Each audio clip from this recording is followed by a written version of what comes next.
நம்ம வகுப்பை தொடங்கலாம். இன்றைய பாடம் அலகு 5. அதை அனைத்து மாணவர்களும் எடுத்து தயாராக வைத்துக் கொள்ளவும்.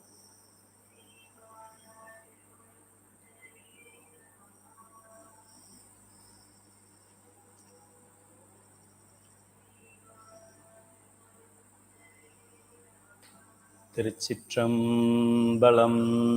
தென்னாடுடைய சிவனே போற்றி, எந்நாட்டவர்க்கும் இறைவா போற்றி. காவாய் கனகத்தரளே போற்றி, கைலை மலையானே போற்றி போற்றி, கைலை மலையானே போற்றி போற்றி. எல்லாம் வல்ல சிவபெருமானின் திருவருளாலும் அகச்சந்தான குரவர்கள், புறச்சந்தான குரவர்கள், நம்முடைய ஆதீன குருமகா சன்னிதானங்கள் என்ற கைலாய பரம்பரையில் நமக்கு கிடைத்திருக்கின்ற மிகப்பெரிய ஞானம், இந்த உலகத்தில் 800 கோடி மக்கள் தற்போது வாழ்ந்து கொண்டிருந்தாலும் தோராயமாக 799 கோடி மக்களுக்கு கிடைக்காத ஒரு வாய்ப்பு மீதி இருக்கின்ற 1 கோடி மக்களில் நமக்கு கிடைத்திருக்கின்றது. 800ல் 1 கோடிக்கு தான் தெரியும், 799 கோடிக்கு தெரியாது.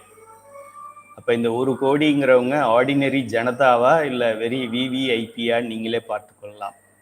அது இந்த பாடம் மற்ற ஆர்டினரி பாடம், வயிற்றுப்பிழைப்பு பாடம் இல்லை. இது நம்மளுடைய உயிர் பிழைப்பு பாடம், சிவபெருமானுடைய பாடம், தானே முன்னின்று நடத்திய பாடம்.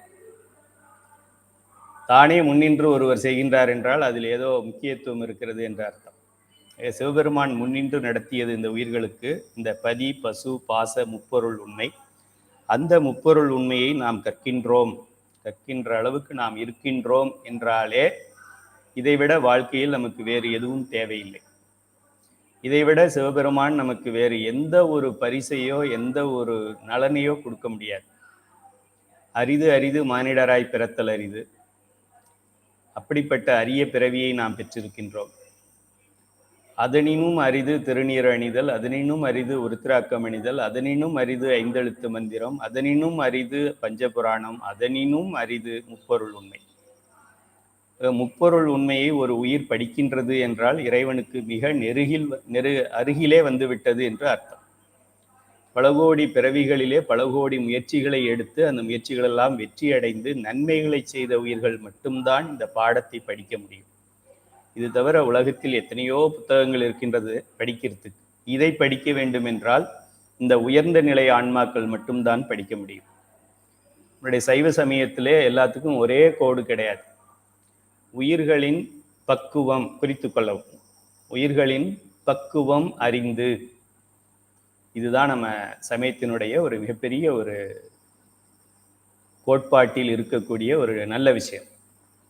அதாவது வச்சா குடுமி சரிச்சா மொட்டை அப்படி கிடையாது நம்ம சமயம்.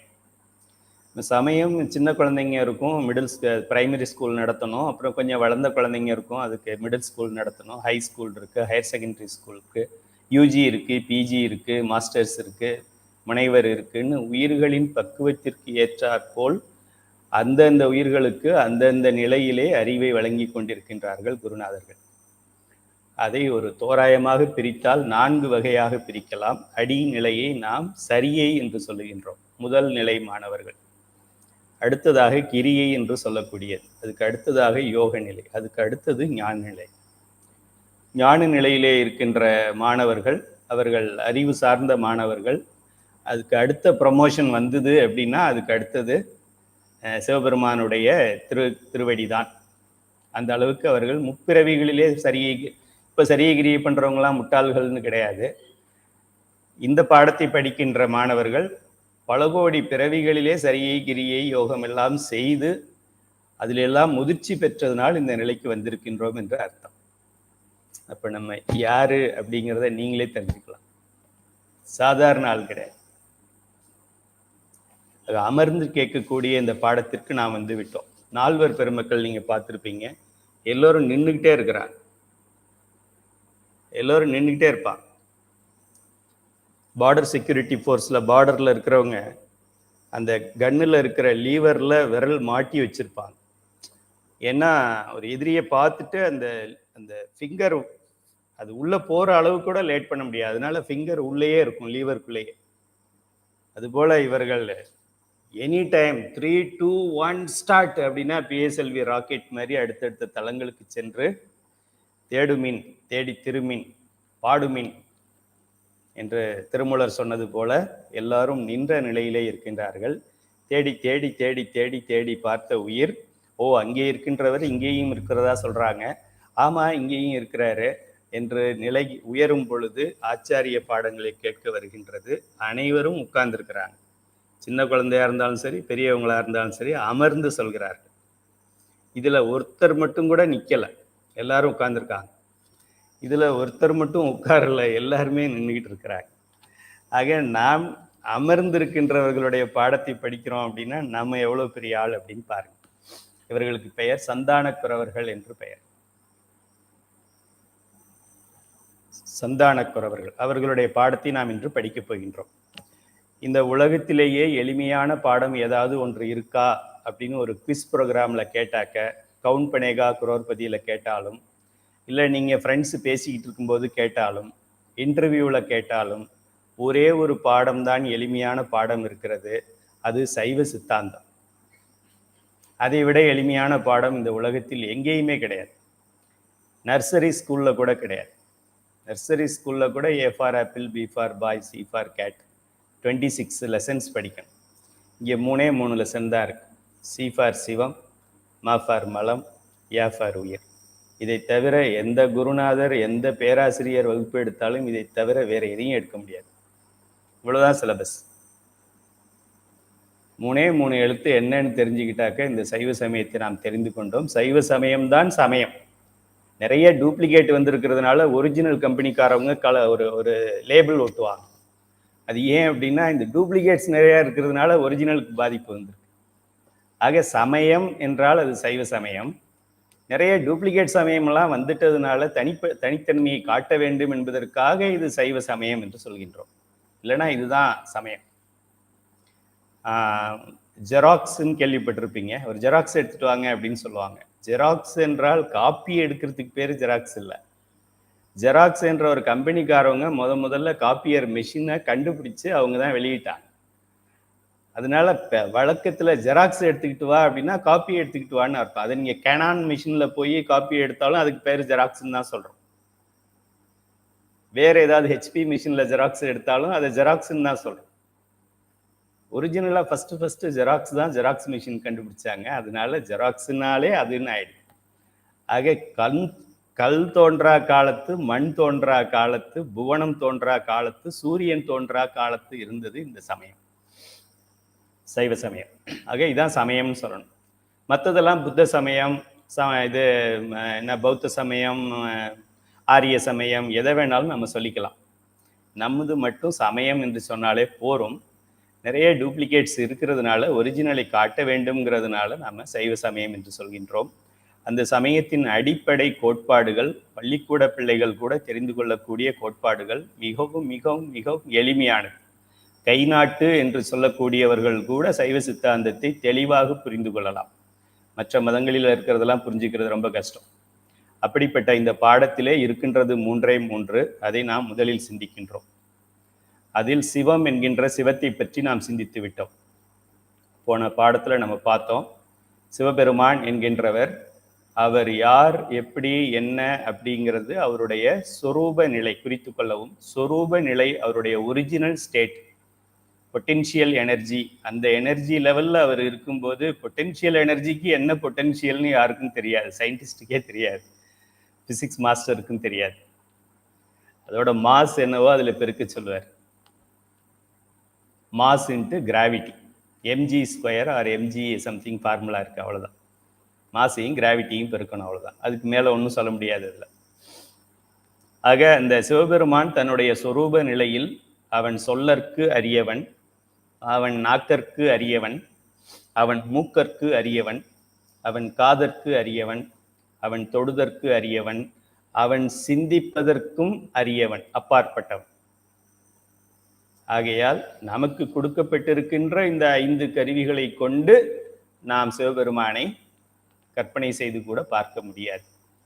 அதுதான் அருளாளர்கள் அவன் ஜோதி அவன் அருள், அவன் அறிவு, அவன் ஆனந்தம், அப்படி இப்படின்னு நம்ம தோராயமாக நமக்கு சொல்லணும்னா அவன் ஒரு சத்து, அவன் ஒரு சித்து, அவன் ஒரு ஆனந்தம், அவன் ஒரு சச்சிதானந்தம் அப்படின்னு ஒரு அப்ராக்சிமேட்டாக சொல்லலாம். ரொம்ப இனிப்பாக இருக்கும் அப்படின்னு சொல்கிறதுக்கு அதுக்கு என்ன இருக்குது லிமிட்டு? அது போல ரொம்ப இன்ஃபைனைட் அப்படிங்கிறதுக்கு சச்சிதானந்தம் அப்படின்னு நம்ம சொல்கிறோம். ஏன்னா எல்லாத்துலேயும் ஃபுல், சத்துலையும் ஃபுல்லு, சித்துலையும் ஃபுல்லு, ஆனந்தத்துலேயும் ஃபுல்லு, 100%. சத்துல 100%, சித்துல 100%, ஆனந்தத்தில் 100%. அதுக்கு மேலே வேற யாரும் வர முடியாது. அப்படி யாராவது வந்திருந்தா 99.9 தான் இருக்க முடியுமே தவிர சிவபெருமான் மாதிரி வர முடியாது. ஆக இந்த சச்சிதானந்தம் என்கின்றது அவனுடைய சொரூப நிலை. உயிர்களுக்காக அவன் தன்னுடைய நிலையிலிருந்து இறங்கி உயிர்களை செயல்படுத்த வைப்பதற்காக தான் செயல்படுகிறான். செயல்படுகின்ற அந்த ஆற்றலுக்கு பெயர் கைனெட்டிக் எனர்ஜி ஆர் இயக்க ஆற்றல், அப்படி இல்லைன்னா சக்தி என்று பெயர். எனர்ஜின்னா தமிழ்ல சக்தி. சிவம் இல்லையேல் சக்தி இல்லை, இது நமக்கு நல்லா தெரியும். சக்தி இல்லையேல் சிவம் உண்டு, சக்தி இல்லையேல் சிவம் இருப்பது நமக்கு தெரியாது. அதுதான் தவிர சிவம் இல்லைன்னு நம்ம சொல்ல முடியாது. என்னுடைய உடம்பு ஆடவில்லையேல் நான் உயிரோடு இருக்கிறேன்னு உங்களுக்கு தெரியாது, அவ்வளவு. அது உயிர் இல்லையேல் உடல் இல்லை, உடல் இல்லையேல் உயிர் இல்லைன்னு சொல்ல முடியாது. உடல் இல்லையேல் உயிர் இருக்கும், உடல்ல ஆடவில்லை என்றால் உயிர் இருக்கிறது நமக்கு தெரியாது. சிவம் இல்லையேல் சக்தி இல்லை, சக்தி இல்லையேல் சிவம் இல்லை. அப்படிப்பட்ட சிவபெருமான் இந்த உயிர்களுக்காக, உயிர்களை பக்குவப்படுத்துவதற்காக பிறவியை கொடுத்து, தனு என்கின்ற இந்த உடலை கொடுத்து, கரணங்கள் என்கின்ற கண்ணு, காது, மூக்கு, நாக்கை, இந்த 5 கருவிகளை கொடுத்து, தனு, கரணம், அதாவது உடல், உடல் கருவிகள், அதுக்கு அடுத்தது புவனம், ஒரு பூமி, ஒரு இடம். இந்த பூமியா கூட இருக்கலாம், மேல் பூமியா இருக்கலாம், கீழ் பூமியா இருக்கலாம். பூமியிலே பல பூமி இருக்கு, சயின்டிஸ்டுக்கு தெரியாது. எந்த ராக்கெட்டும் அதை கண்டுபிடிக்க முடியாது இப்போதைக்கு. ஸோ ஏதோ ஒரு பூமியை நமக்கு கொடுத்துருக்கிறாரு, நமக்கு இந்த பூமியை கொடுத்துருக்கிறாரு. நம்ம நிலாவில் கூட படைச்சிருக்கலாம், மார்ஸில் படைச்சிருக்கலாம், ஆனால் இங்கே படைத்திருக்கிறார் இறைவன். இதான் நல்ல பிளேஸ் சைவ சித்தாந்தம் படிக்கிறதுக்கு. தென்னாட்டில் படைச்சு தமிழில் படித்தாதான் இவனை படிக்க வைக்கலாம் அப்படிங்கிறதுனால இங்கே படைச்சிருக்கார். இதுக்கு பேர் புவனம் என்று பெயர். இதுக்கப்புறம் போகம் என்று சொல்லு. இந்த புவன பொருள்களை நாம் அனுபவிக்க வேண்டும். அப்போ தான் நம்மளுடைய ஆணவ மலம் கரை. நான் நான் நான் என்னோடது என்னோடது என்னோடது, என்னுடைய படிப்பு, என்னுடைய பட்டம், என்னுடைய பதவி, என்னுடைய ஃபேமிலி, என்னுடைய புகழ், என்னுடைய அறிவு, என்னுடைய டேலண்ட்டு, என்னுடைய குரூப்பு, என்னுடைய அறக்கட்டளை, எல்லாம் இந்த என்னுடையங்கிறது போக வேண்டும் என்றால் இந்த புவனத்தில் நாம் நுகர வேண்டும். நுகர்ந்தாதான் போகும். அதுக்காக பார்த்து பார்த்து இந்த குழந்தைக்கு என்ன வேணும், இப்படி ஒன்று பண்ணுவோம், அப்படி ஒன்று பண்ணுவோம், இப்படி ஒன்று பண்ணுவோம், இப்படி ஒன்று பண்ணுவோன்னு 4 பொருள்கள் நமக்கு கொடுத்திருக்கின்றார் பெருமான். அதை தனு, கரண, புவன, போகம் என்று சொல்லலாம், அல்லது 36 தத்துவங்கள் என்று சொல்லலாம், அல்லது 36 தத்துவங்களும் 60 தாத்வீகங்களும் மொத்தம் 96 தத்துவ தாத்வீகங்களை கொடுத்துருக்கிறாருன்னு சொல்லலாம். அது சிவபெருமான் உனக்கு என்னடி கொடுத்தாரு அப்படின்னு கேட்டா, எனக்கு என்ன 1 கொடுத்தாரு, 2 கொடுத்தாரு, 96 கொடுத்தாரு. உன் கடவுள் உனக்கு என்னடி கொடுத்தாருன்னு கேளு, ரைட் ராயலா கேளு.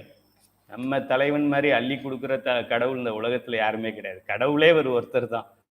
மற்றதெல்லாம் கடந்து இருக்கும், இல்லைன்னா உள்ள இருக்கும். இது ஒண்ணுதான் கடந்தும் இருக்கும், உள்ளேயும் இருக்கும். அதனால சிவபெருமானை மட்டும்தான் கடவுள்னு சொல்லணும், மற்றதெல்லாம் தெய்வம்னு சொல்லலாம். ஆடு கோழி கேட்கறதெல்லாம் சிறு தெய்வம்னு சொல்லலாம். அது அறிவுல நம்மளை விட கீழ்மையானது. நமக்கே ஒரு உயிர் கஷ்டப்படுறத பார்த்தா அடாடா ஹெல்ப் பண்ணலாமேன்னு தோணுது. ஒரு தெய்வம் எனக்கு 108 ஆடு வெட்டு, அப்படி 107 தான் வெட்டிருக்க, இன்னொன்னு வெட்டு, எல்லாம் ஆடா வெட்டு அப்படின்னு சொல்லுது அப்படின்னா அது தெய்வமா? அது நம்ம வீட்டு சாக்கடைக்கு சமம். அதை கும்பிட்றவன் அதை விட அடிமுட்டாள்னு அர்த்தம். அதுக்கு ஆடு வெட்டுறவன் அதை விட கேவலமானவன் அர்த்தம். தந்தை பெரியார் அவங்களை பார்த்துட்டு தான் இவங்களை திருத்துறதுக்கு வழி இல்லாம கடவுள் இல்லைன்னு சொன்னார். வேற வழியே இல்லை இவனுக்கு சொல்றதுக்கு, அதனால கடவுள் இல்லைன்னு சொன்னார். இந்த அடிப்படையிலே கடவுள் என்கின்றது சிவபெருமான். உயிர்களுக்காக தன்னுடைய சொரூப நிலையில் இருந்து இறங்கி தடத்த நிலை என்று பெயர். தடத்த நிலை எழுதிக்கங்க. தட இத்த தடத்த தடத்த தட தட தட தட தட தட தடத்த நிலைக்கு அவர் வருகிறார். தடத்த நிலைக்கு வந்து இந்த உயிர்களுக்கு இந்த புவன பூமியெல்லாம் படைக்கிறார். அப்படி படைத்து இந்த உயிர்களுக்கு பிறவியை கொடுக்கின்றார். பிறவி நம்ம இந்த பாடத்திலே படிக்க போகிறோம். பிறவி எப்படி கொடுக்குறார் அப்படின்னு சொல்லி முத நமக்கு பிறவி கொடுக்கறது யார்? சிவபெருமான். நம்ம வீட்டுக்காரர் கிடையாது. வீட்டுக்காரர் எப்போ கொடுத்தாரு நமக்கு பிறவி? ட்ரெயின் போய்கிட்டே இருக்கு, நடுவில் ஒரு ஸ்டேஷனில் ஏறினாரு, அப்புறம் அடுத்த ஸ்டேஷனில் இறங்கிட்டார். இன்னும் இறங்கலையா, இன்னொரு ஸ்டேஷனில் இறங்கிக்குவார். இல்லைன்னா அவர் இறங்கிறதுக்கு முன்னாடி நம்ம இறங்கிடுவோம். 2 பேரும் சேர்ந்து இறங்க போகிறது கிடையாது.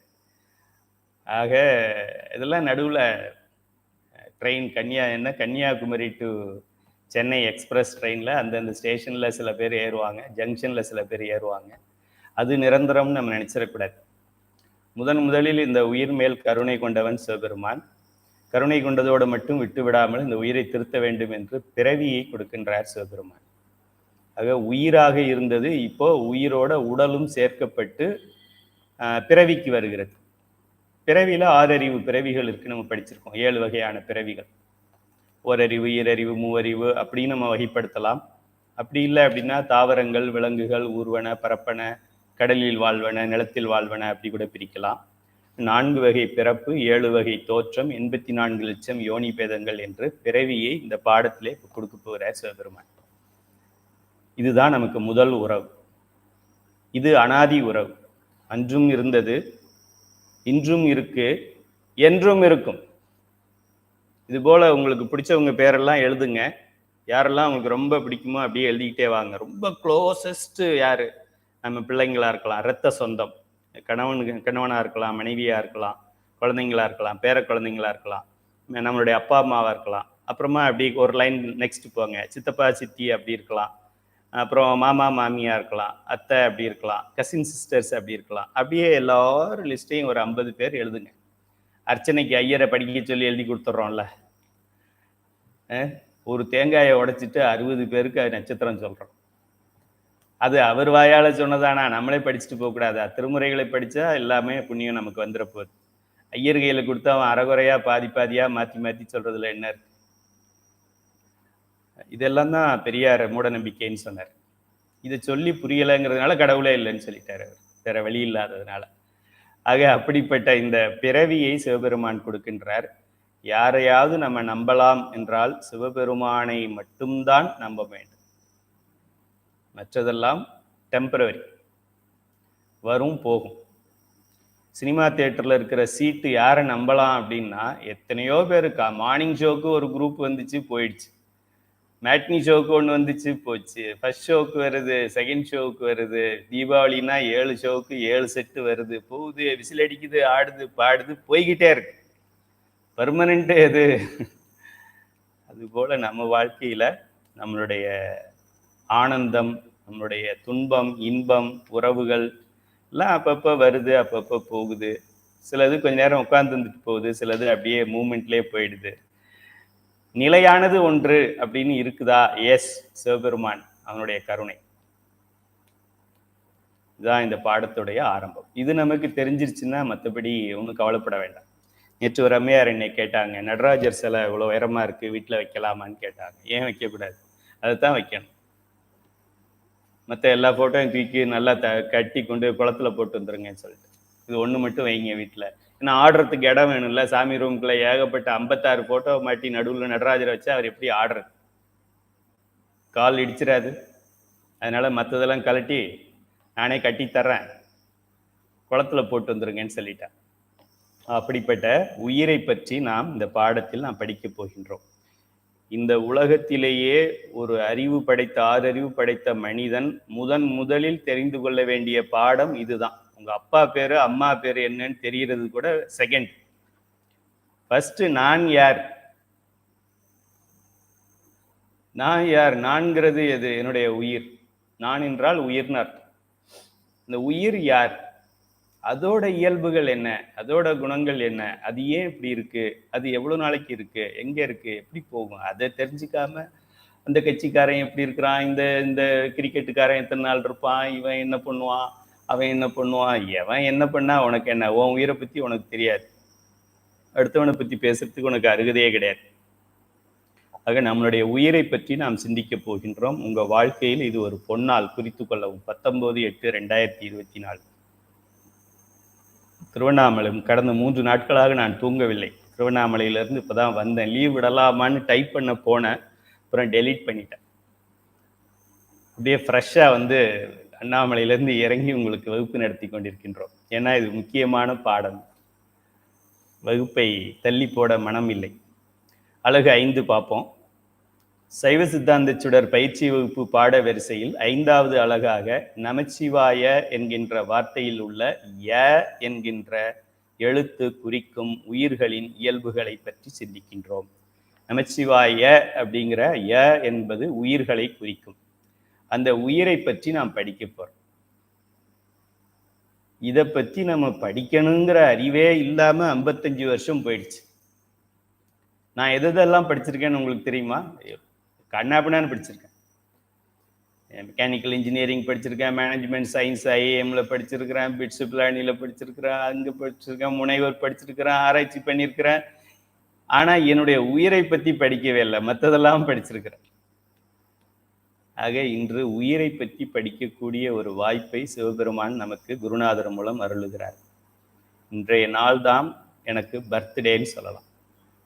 மற்ற நாளெல்லாம் டெத் டே, கண்டோலன்ஸ் டே. இன்று தான் ஹாப்பி டே. ஏன்னா என்னுடைய உயிரை பற்றி இந்த வயதுலையாவது நான் தெரிஞ்சுக்கிட்டேனே. இத்தனை வயது ஆயிடுச்சேன்னு வருத்தப்படாதீங்க. நம்மளோட இன்னும் முட்டாள்கள்லாம் நிறைய இருக்கு. 799 crore இருக்கு. இந்த 1 crore இன்னும் நம்மளோட கொஞ்சம் அதிக வயதானதுக்கு கூட இன்னும் புரியல. நமக்கு புரிஞ்சிருக்கு இப்போ. ஆக ஃபீல் ஹாப்பி.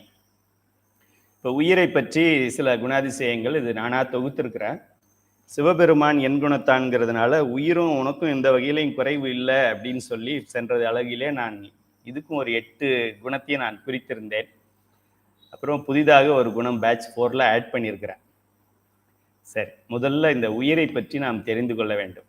எந்த ஒரு பகுத்தறிவாளன் என்று சொல்லக்கூடிய அறிவில்லாதவன் உங்கள்கிட்ட வந்து உட்கார்ந்து கடவுள் இருக்காரா எனக்கு காமி என்று சொன்னால், உனக்கு உயிர் முதல்ல இருக்கா அதை எனக்கு காமின்னு கேளு. அவன் திருப்பி ஒருவேளை இந்த கேள்வியை உங்கள்கிட்ட கேட்டான்னா, நம்மளுடைய உயிர் எப்படிப்பட்டது அப்படிங்கிறத நீங்க இந்த 8 இல்ல 9 பாயிண்ட் சொல்லுங்க. 9 உயிர்கள் எண்ணற்றவை, ப்ளூரல், இன்ஃபைனைட். எத்தனை உயிர்கள் இந்த உலகத்துல இருக்கு அப்படிங்கிறது பிரம்மாவுக்கு சத்தியமா சத்தியமா சத்தியமா தெரியாது, திருமாலுக்கு சத்தியமா சத்தியமா தெரியாது, உருத்திரனுக்கும் சத்தியமா தெரியாது. ஒருவனுக்கு மட்டும் சத்தியமாக தெரியும், அது சிவபெருமான். வேற எந்த சயின்டிஸ்டுக்கும் தெரியாது, எந்த டாக்டருக்கும் தெரியாது, எந்த மாநிலத்து முதலமைச்சருக்கும் தெரியாது, எந்த நாட்டுடைய பிரதமர் பிரசிடென்ட்டுக்கும் தெரியாது, யுனைடெட் நேஷன் ஜெனரல் செக்ரட்டரிக்கு தெரியாது. ஒருவனுக்கு தெரியும், அது சிவபெருமான். உயிர்கள் எண்ணற்றவை அப்படிங்கிறது மட்டும்தான் நமக்கு தெரியும். அது வெரைட்டி வைஸ் பார்த்தா ஒரு 84 lakhs, 84 லட்சம் யோனி வேதங்கள் அப்படின்னு, அதாவது டிஃபரன்ஸ், வெரைட்டி, அதுதான் நமக்கு தெரியும். 84 லட்சம் நம்பர்னு நினைச்சிடாதீங்க. 84 லட்சம் உயிர்கள் தான் அந்த உலகத்துல இருக்கா? தமிழ்நாட்டிலே 7 கோடி பேர் இருக்கான். 84 லட்சம் எங்க இருக்கு? 84 லட்சம் வெரைட்டி. தமிழ்நாட்டில் இருக்கிற மனிதர்கள் அப்படிங்கிறது ஒரு வெரைட்டி, ஒண்ணு.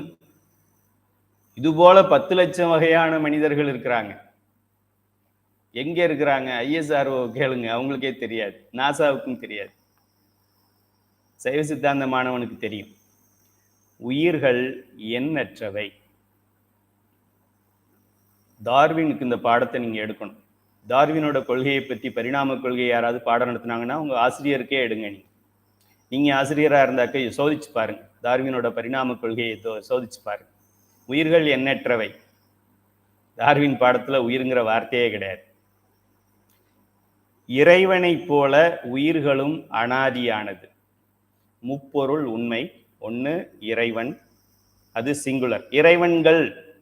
இறைவன்கள் எண்ணற்றவை அப்படிலாம் சொல்லிடக்கூடாது. ஏன் இப்படி சொல்ற? காத்தாயி, மூக்காயி, கற்பாயி, மூத்தர், கற்பர், சின்ன கற்பர், பெரிய கற்பர், அருவாள் கற்பர், கத்தி கற்பர் அப்படிலாம் சொல்லக்கூடாது. கடவுள் என்றால் பரலோகத்தில் இருக்கின்ற பரமபிதா, அவன் சிவபெருமான் மட்டுமே. அது பதி. பசுக்கள். பசுக்கள் என்றால் உயிர்கள். இது variety 84 lakhs. Quantity only Shiva knows. Nobody else at any point of time. இன்னொரு 2 lakh years இந்த சயின்ஸ் டெவலப் ஆகட்டும், டோட்டலா இத்தனை உயிர் இருக்குன்னு கவுண்ட் பண்ண முடியாது. அடச்சே, இந்தியாவில் 18 வயசுக்கு மேல எத்தனை பேர் இருக்கிறாங்கன்னு பாப்புலேஷன் கவுண்ட் பண்றதுக்கு 2011 எடுத்த ரெக்கார்டு 2024 வரைக்கும் இன்னும் எடுக்க முடியும். இதுதான் இந்த நாட்டோட கெப்பாசிட்டி. 2011 2001 தெரியல, எத்தனை பேர் இருக்காங்க. இவ்வளோ டெக்னாலஜி வந்திருக்கு. ஆதார் கார்டு இருக்கு, ஓட்டர் ஐடி இருக்கு, அட்ரஸ் ப்ரூஃப் இருக்கு, பேன் கார்டு இருக்கு, பேங்க் அக்கவுண்ட் இருக்கு. இந்தியாவுடைய மக்கள் தொகை இத்தனைன்னு சொல்றதுக்கு எந்த கவர்மெண்ட்டுக்கும் முடியாது. இந்தியாவில் இருக்கிற மக்கள் தொகை, ஓட்டு போடுறவங்களை மட்டும் நான் சொல்றேன், பிறந்த குழந்தைங்களை சொல்லல. அப்புறம் என்ன கவர்மெண்ட்? ஒரு வருஷமா சொல்ல முடியல, இல்லை கடந்த 20 வருஷமா சொல்ல முடியல, இன்னும் 10 வருஷத்துக்கு சொல்ல மாட்டாங்கன்னு நினைக்கிறேன். நீ எப்படி சிவபெருமான் ஒரு சிவபெருமானா இல்லை டபுள் ஆக்டிங்கான்னு உனக்கு எப்படி தெரிய போகுது? அதனால சைலன்ஸ் டவுன். முதல்ல பாப்புலேஷன் கவுண்டிங்கை முடிங்க, அப்புறமா சிவபெருமானை கவுண்ட் பண்ணலாம். இறைவனை போல உயிர்களும் அனாதியானது. பதி, பசுக்கள், பாசம். பாசம் நம்ம மலம் என்று சொல்கின்றோம். அதுல 3 வகை இருக்கின்றது. அதை ஊதி ஊதி பெருமான் எப்படி வேணாலும் பண்ணுவார். இது அழிவில்லாதது. அனாதிங்கிற ஒரு வார்த்தையை நாம் பயன்படுத்துவதால் தோற்றம் இல்லாதது, தோற்றமே இல்லாதது என்றால் அழிவும் இல்லாதது. இதுக்கு பேர் தான் முப்பொருள் உண்மை என்று நாம் சொல்கின்றோம். இன்னும் பல யுகங்கள் கடந்தாலும் நல்லா தெரிஞ்சுக்கங்க, இது கலியுகம். கலியுகத்துக்கு அப்புறம் உலகம் அழியும். சம்ஹாரம் பேர், சங்கஹாரம். சங்கஹாரம் பிரம்மாவோட 15 தத்துவங்கள் அழியும். அதுக்கப்புறம் திருமால் இருக்கக்கூடிய 24 தத்துவங்கள், ஆன்ம தத்துவங்கள்னு சொல்றக்கூடிய இந்த அசுத்த மாயையாகிய பிரகிருதி மாயை வரைக்கும் அழியும் உலகம். தோணியப்பர் அதுக்கு மேல இருப்பார், அதுக்கு மேல திருவொற்றியூர் இருக்கும், அதுக்கு மேல திருவாதவூர் இருக்கும், அதுக்கு மேல கையிலே இருக்கும். அதெல்லாம் இருந்து கொண்டே இருக்கும். ஆக உலகமே அழிந்தாலும் யுகமே முடிந்தாலும் உயிர்களில் ஒன்று கூட சாகாது. உயிர் சாகாது, நல்லா தெரிஞ்சுக்கங்க. இந்த உடல் உடலை விட்டு பிரியும். உயிர் உடலை விட்டு பிரிவது என்பது வேறு, உயிர் சாகிறதுங்கிறது வேறு. உயிர் என்றும் சாகாது, ஏனென்றால் அது அனாதி பொருள். சிவபெருமானே கொல்ல முடியாது உயிரை. சிவபெருமான் என்னை இந்த உடலிலிருந்து நீக்கி வேற ஒரு நாய் உடல்ல மாட்டலாம். அதுக்குத்தான் அவருக்கு கெப்பாசிட்டி இருக்கே தவிர, என்னுடைய ஆன்மாவை சிவபெருமான் அழிக்க அழிக்க அழிக்க முடியாது. அவனுடைய தன்வயத்தன்கிற குணமெல்லாம் இதுல கட்டுப்பட. என்னைய ஒன்றும் பண்ண முடியாது.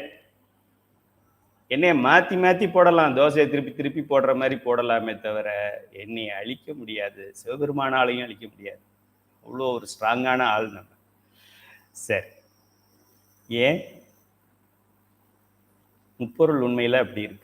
3 பொருள்கள் இருக்கு, 3 அனாதி பொருள்கள் இருக்கு. அதனால அதை ஒன்றும் பண்ண முடியாது.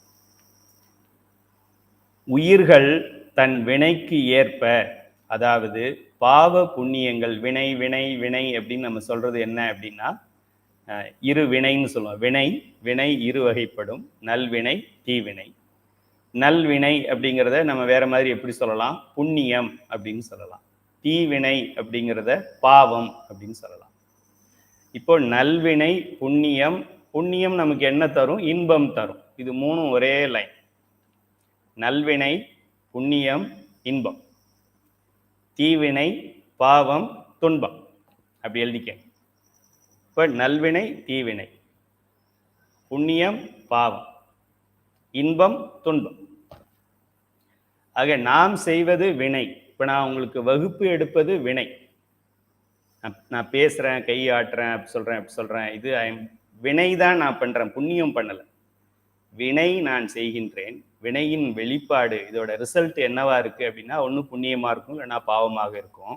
அந்த புண்ணியம் பாவமாக ஆனது என்னவாக திரும்ப வெளிப்படும் என்றால், அது எனக்கு மீண்டும் இன்பமாகவும் துன்பமாகவும் வரும். இப்போ நான் எனக்கு இன்பம் வேணும் அப்படின்னாக்க நான் பாவத்தை செய்யக்கூடாது, புண்ணியத்தை செய்யணும். ரொம்ப சிம்பிள். இந்த ரூலை சிவபெருமானும் மாற்ற முடியாது.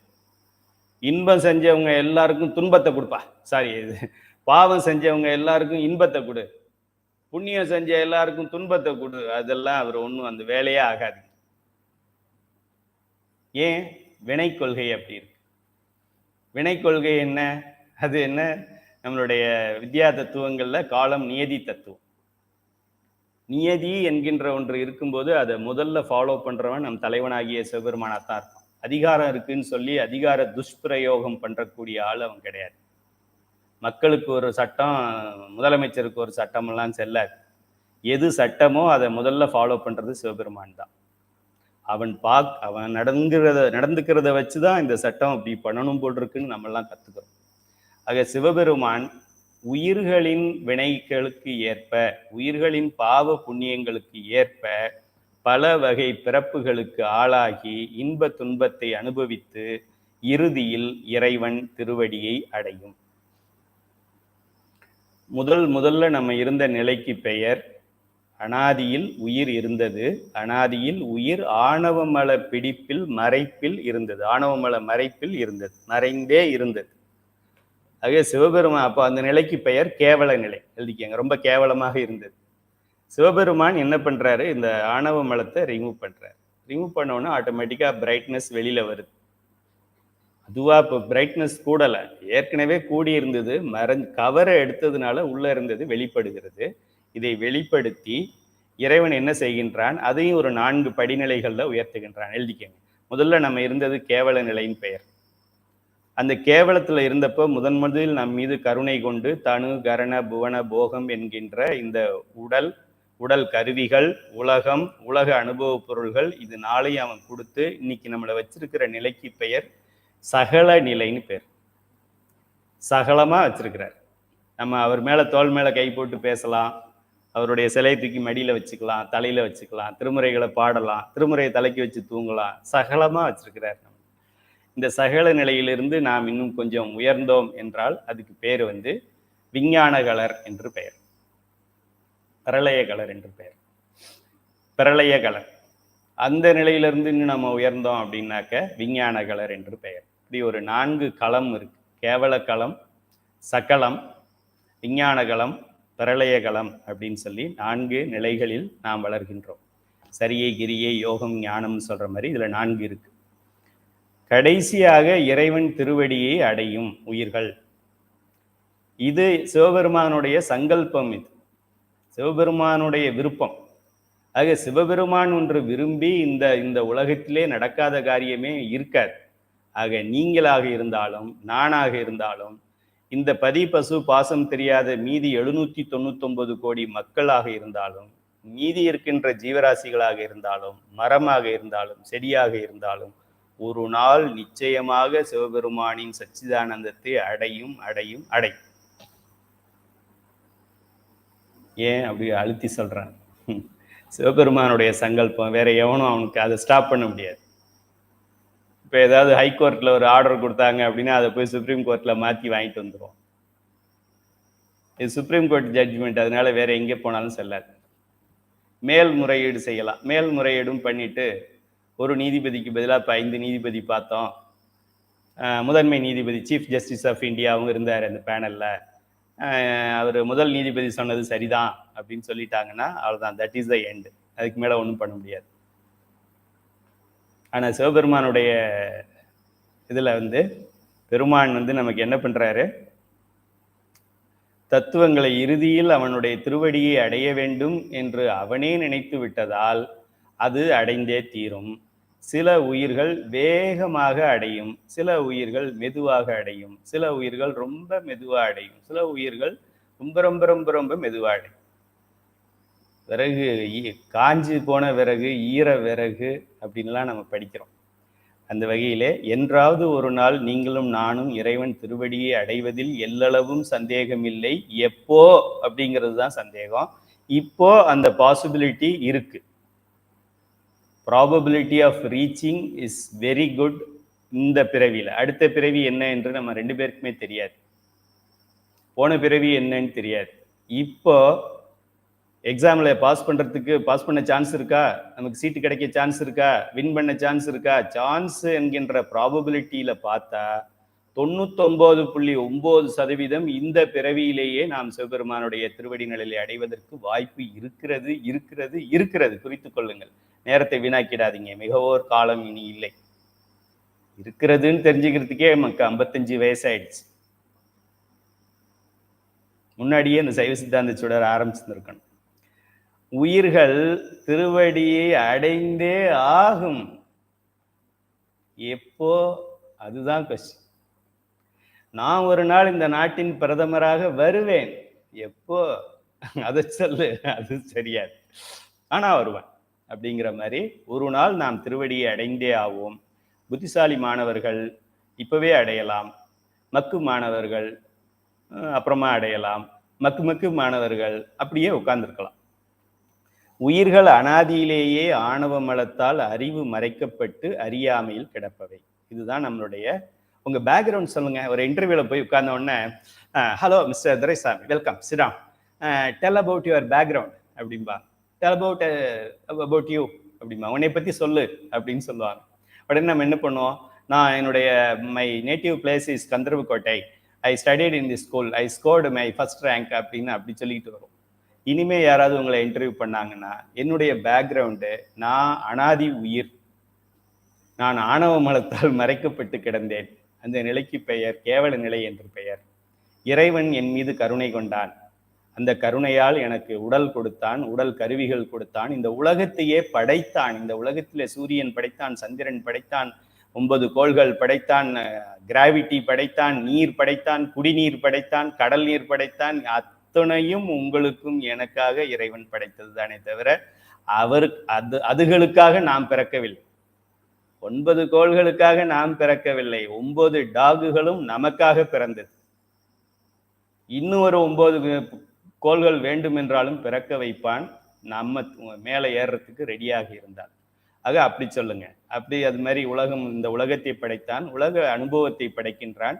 கொஞ்சம் கொஞ்சமா இந்த ஆணவ மல பிடிப்பில் இருந்து என்னுடைய அறியாமை நீங்கி நான் எனது நான் எனது நான் எனதுன்னு நான் சொல்றதை விட்டுட்டு எல்லாமே இறைவன் அப்படின்னு நினைப்பேன். அது இருவினை ஒப்பு, அப்புறம் மல பரிபாகம், அப்புறம் சக்தி நிபாதம், முத்தி நிலையை அடைவேன். இதுதான் என்னுடைய வாழ்க்கையின் குறிக்கோள் அப்படின்னு இன்டர்வியூல சொல்லுங்க. எல்லா இன்டர்வியூலையும், கேம்பஸ் இன்டர்வியூல ஃபர்ஸ்ட் கேட்குற கொஸ்டின் அதான் கேட்பாங்க. வாட் இஸ் யுவர் லைஃப் கோல்? உங்க லைஃப்ல நீங்க என்ன ஆகணும்னு நினைக்கிறீங்க? நீங்க சொல்லுங்க. நாங்க சச்சிதானந்தம் அப்படின்னு ஒண்ணு இருக்கு, சாயுச்சியம்னு ஒண்ணு இருக்கு, அதை அடையணும்னு நினைக்கிறேன் அப்படின்னு கேளுங்க. இன்டர்வியூல வேலை கிடைக்காம போகலாம், அங்க நமக்கு வேலை கிடைக்கும். இங்க கிடைச்சா கிளர்க்கு வேலை, அங்க கிடைச்சா இந்திரன் வேலை. அதனால எந்த வேலை முக்கியங்கிறத பார்த்து அந்த பாடத்தை படிங்க. முக்கிய கொஸ்டின்ஸ்லாம் நான் சொல்லிடுறேன். சரி, இறுதியில் இறைவன் திருவடியை அடையும். இது ஒரு நல்ல பிளெஸிங் இன் டிஸ்கைஸ்பாங்க.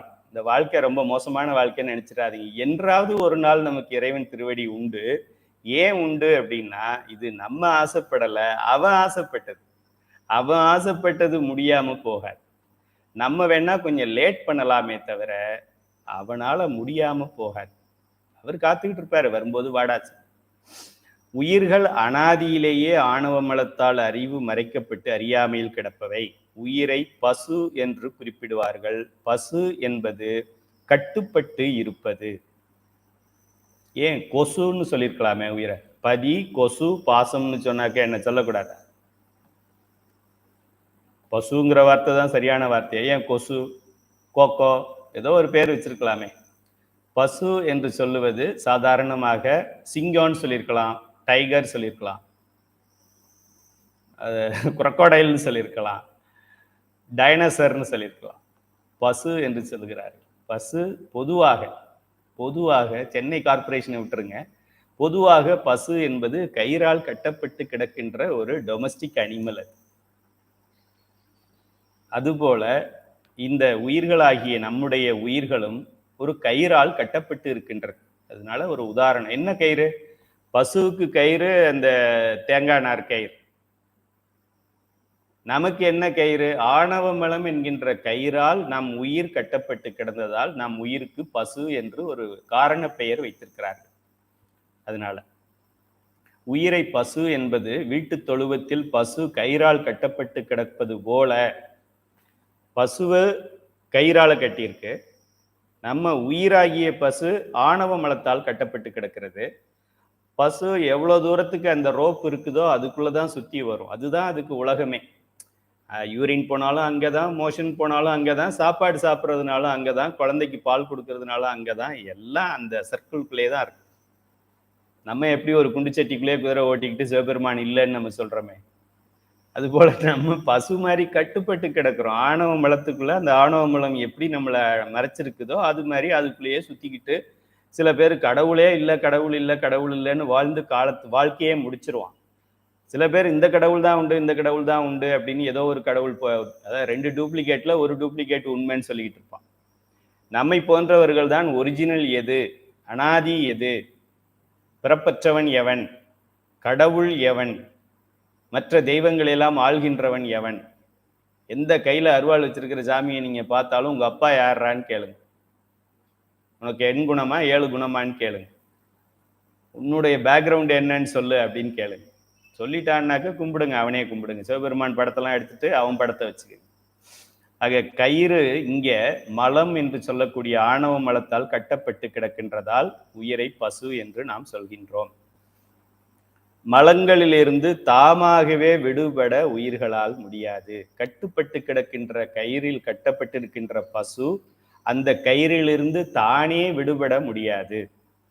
எஜமான் வந்து அவுத்து விட்டாதான் முடியும். அதுபோல ஆணவ மலத்துல நம்ம இருக்கிறோம்னு இந்த உயிர் பார்த்துட்டு, அடாடா ஆணவ மலம் மறைச்சிருக்குதா, ஆணவ மலம் கெட் அவுட் அப்படிலாம் சொல்றதுக்கு அந்த அறிவு இதுக்கு கிடையாது. ஆணவ மலத்தில் மறைக்கப்பட்டு கிடக்கிறோம் என்றே தெரியாத ஒரு கேவல நிலையில் இருந்தோம். கேவலத்திலையும் கேவலம், பிட்டியஸ்ட் திங். நம்ம தான் பெரிய உலகத்திலேயே நம்பர் 1 இன்டெலிஜென்ட்னு நம்ம சொல்லிக்கிறோம். அப்படி இருந்த ஒரு நிலை. ஆக இறைவன் அறிவித்தால் மட்டுமே அறியக்கூடிய உயிர் என்பதால் தானே முன்னின்று அறிவிக்கின்றான், குருநாதனாக வருகின்றான். அது யார் மூலமாவது வருவான். கந்தசாமி ஐயாவாக வரலாம், தியாகராசன் ஐயாவாக வரலாம், யாராக வேண்டுமானாலும் அவன் வரலாம். அவன் வந்து என்ன பண்றான், உயிரின் அறியாமையை நீக்கி அறிவை வளர்க்க இறைவன் கொடுத்ததுதான் நம் உடலும் இந்த உலகமும். உடல் அப்படிங்கிறதுல தனு கரணம் 2 அடங்கிடுச்சு. உடல்னா அந்த ஜென்ரல் உடல், அப்புறமா அக்சசரிஸ் ஃபிட் பண்றது, அது 2 சேர்ந்தது உடல். உலகத்துல ஜென்ரல் உலகம் பஞ்சபூதங்கள், அதுக்கப்புறம் அக்சசரிஸ் ஃபிட் பண்றது, குடி தண்ணீர், நல் தண்ணீர், இனிப்பு, புளிப்பு, கசப்பு, மாங்காய், பாவக்காய், அதெல்லாம் கொடுத்தாதானே நமக்கு அறுசுவை உணவு கிடைக்கும். அதெல்லாம் பண்றது உலகம்னு 2 பொருள்ல கொடுத்துருக்கேன். உடல்னு நான் சொல்லும் போது தனு கரண குறிக்குது, உலகம் என்று நான் சொல்லும் பொழுது மற்ற 2ஐயும் குறிக்குது. இது 4வது குணம். 5வது குணம், உயிர்கள் சார்ந்ததின் தன்மை பெறும். இந்த அளவுக்கு டாக்டர்ஸுங்களுக்கே தெரியாது. யாராவது ஒரு MD MS படிச்ச டாக்டரை கூப்பிட்டு உயிர் சார்ந்ததின் தன்மை பெறும், சரியா டாக்டர் அப்படின்னு கேளுங்க.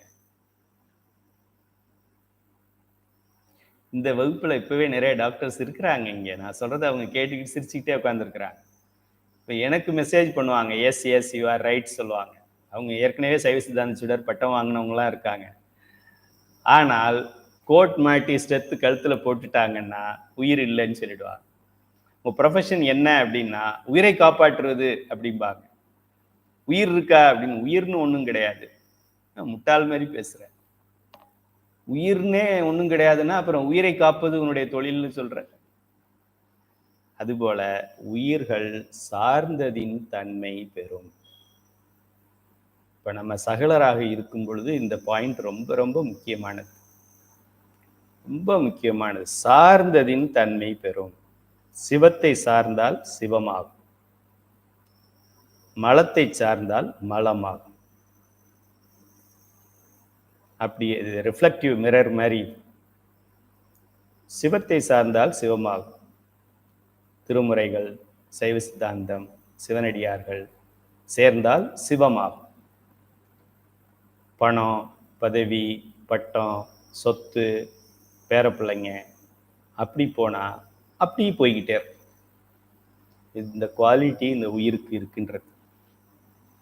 இத இது ஒரு மோசமான குணம்னு நம்ம சொல்ல முடியாது. இது ஒரு ப்ளஸ் பாயிண்ட் நமக்கு. உயிர் சார்ந்ததின் வண்ணம் இருக்காது, உயிர் ஆல்வேஸ் மாயை தான் சார்ந்து இருக்கும், அப்படி கிடையாது. இப்போ இந்த second I don't like all this, all useless, waste of time, I need only lord Shiva அப்படின்னு நீங்க சொன்னீங்கன்னா, that's all, you will get lord Shiva. இன்னொரு 3 years சர்வீஸ் இருக்கு, நான் அதை முடிச்சுட்டு அப்புறமா லார்ட் சிவா டெம்பிளுக்கெல்லாம் போகலான் இருக்கேன் அப்படின்னு நினைச்சீங்கன்னா அப்படி போயிட்டே இருக்கும். நம்ம கிராமத்துல எல்லாம் பழமொழி சொல்லுவாங்க, பன்றியோட சேர்ந்த கன்றும் மலம் திங்கும். ஏன்? உயிர் சார்ந்ததின் வண்ணம். பூவோட சேர்ந்த நாரும் மனம் பெறும். ஏன்? உயிர் சார்ந்ததின் வண்ணம் பெறும். நல்ல மாணவர்களுடைய நல்ல சத்சங் என்று சொல்வார்கள், அவங்களோட சேர்ந்தா நல்ல சிந்தனைகள், நல்ல சிந்தனை, நல்ல பேச்சு, நல்ல செயல் வரும். மனம், மெய், மொழி, இது 3 என்ன செய்கின்றமோ இதுதான் நல்வினையா வரும். நல்வினை வந்தா இன்பம் வரும்.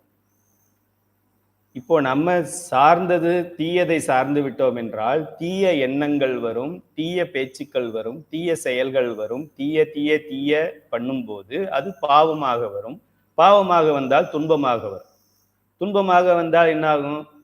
கல்யாணம் ஆக வேண்டிய வயசுல கல்யாணம் ஆகாது, குழந்தை பிறக்க வேண்டிய வயசுல குழந்தை பிறக்காது, பிறந்த குழந்தை ஒழுங்கா இருக்காது, ஒழுங்கா இருந்தா ஒழுங்கா படிக்காது, ஒழுங்கா படிச்சா வீட்டுல தங்காது, ஏதாவது ஒண்ணு நடந்துகிட்டே இருக்கும்.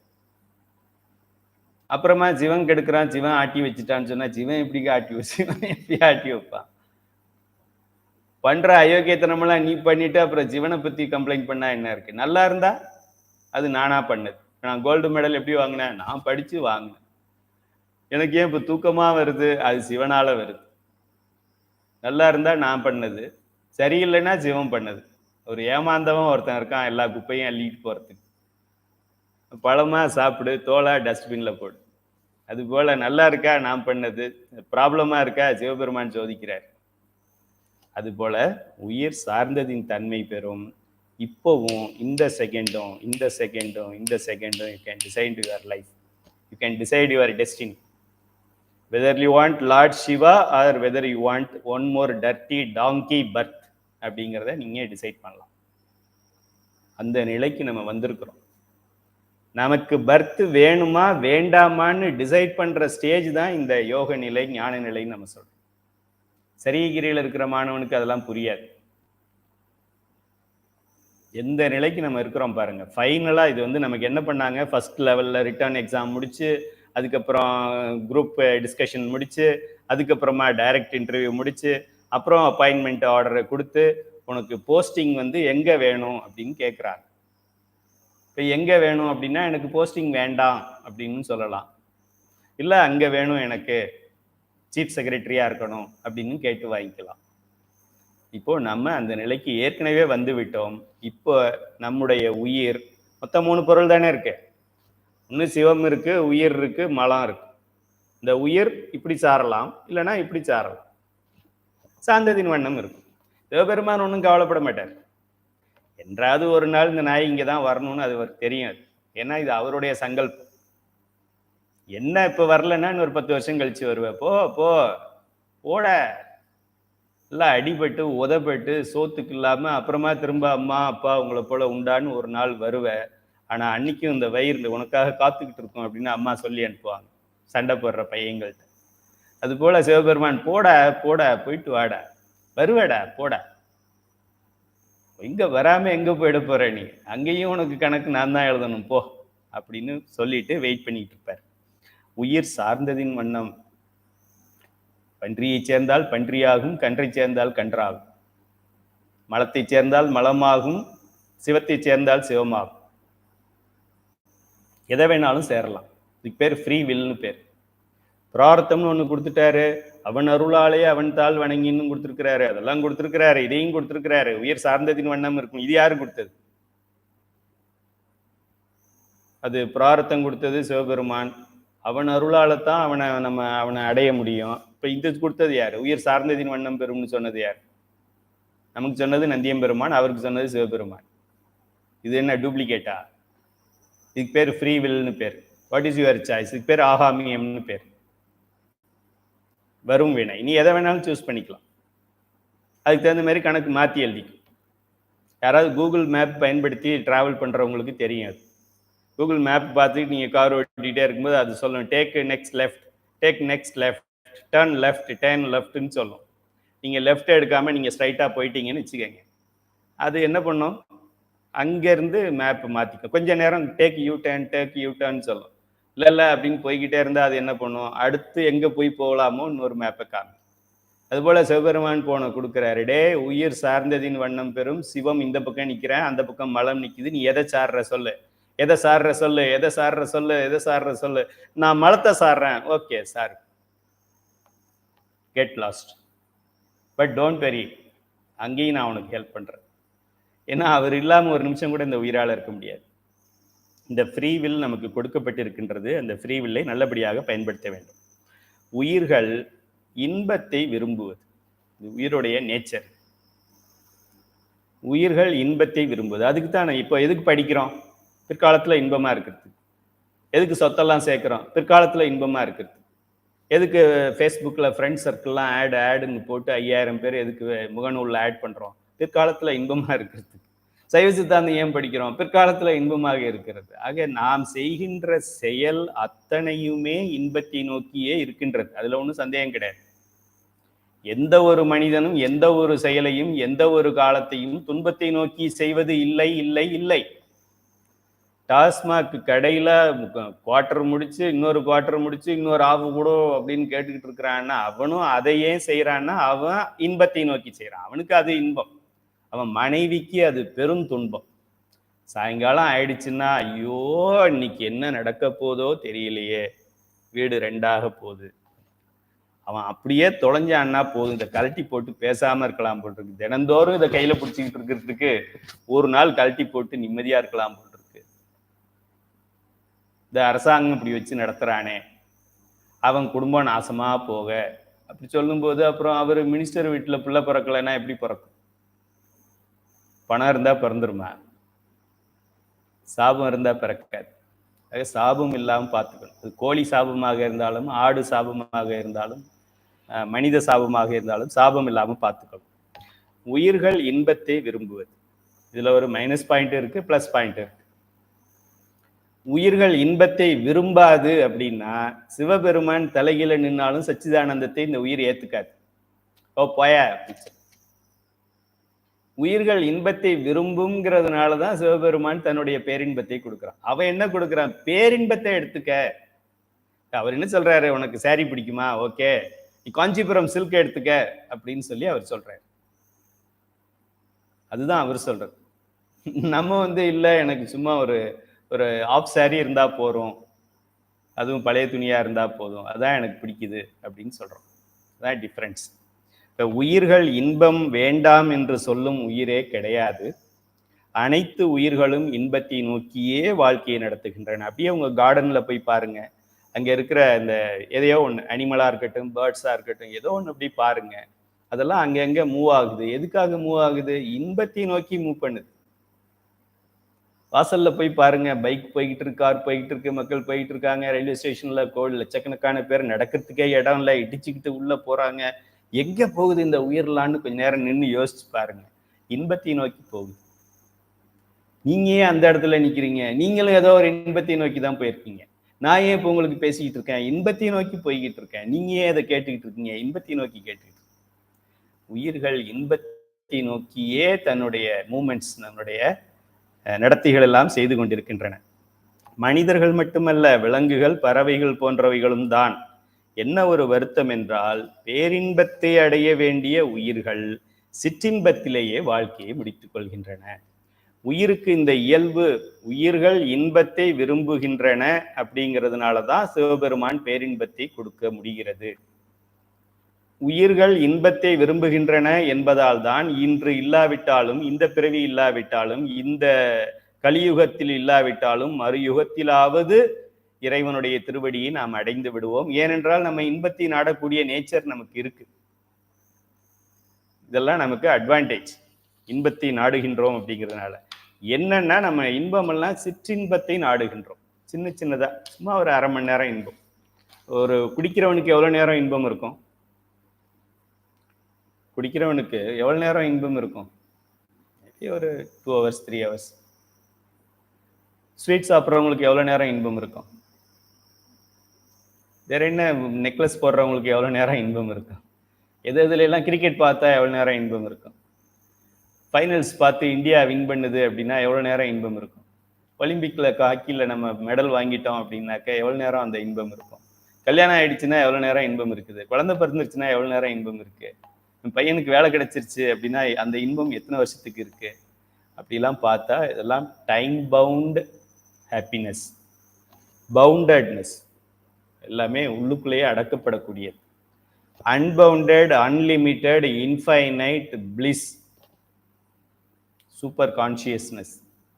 சக்திக்குள்ள நம்ம இருக்கணும். இருக்கு, கெப்பாசிட்டி இருக்கு. ஆனா அதை நம்ம கேட்கறதும் இல்லை. அடுத்தது அந்த சின்ன சின்னதுலேயே நம்ம வாழ்க்கையை முடிச்சிடும்.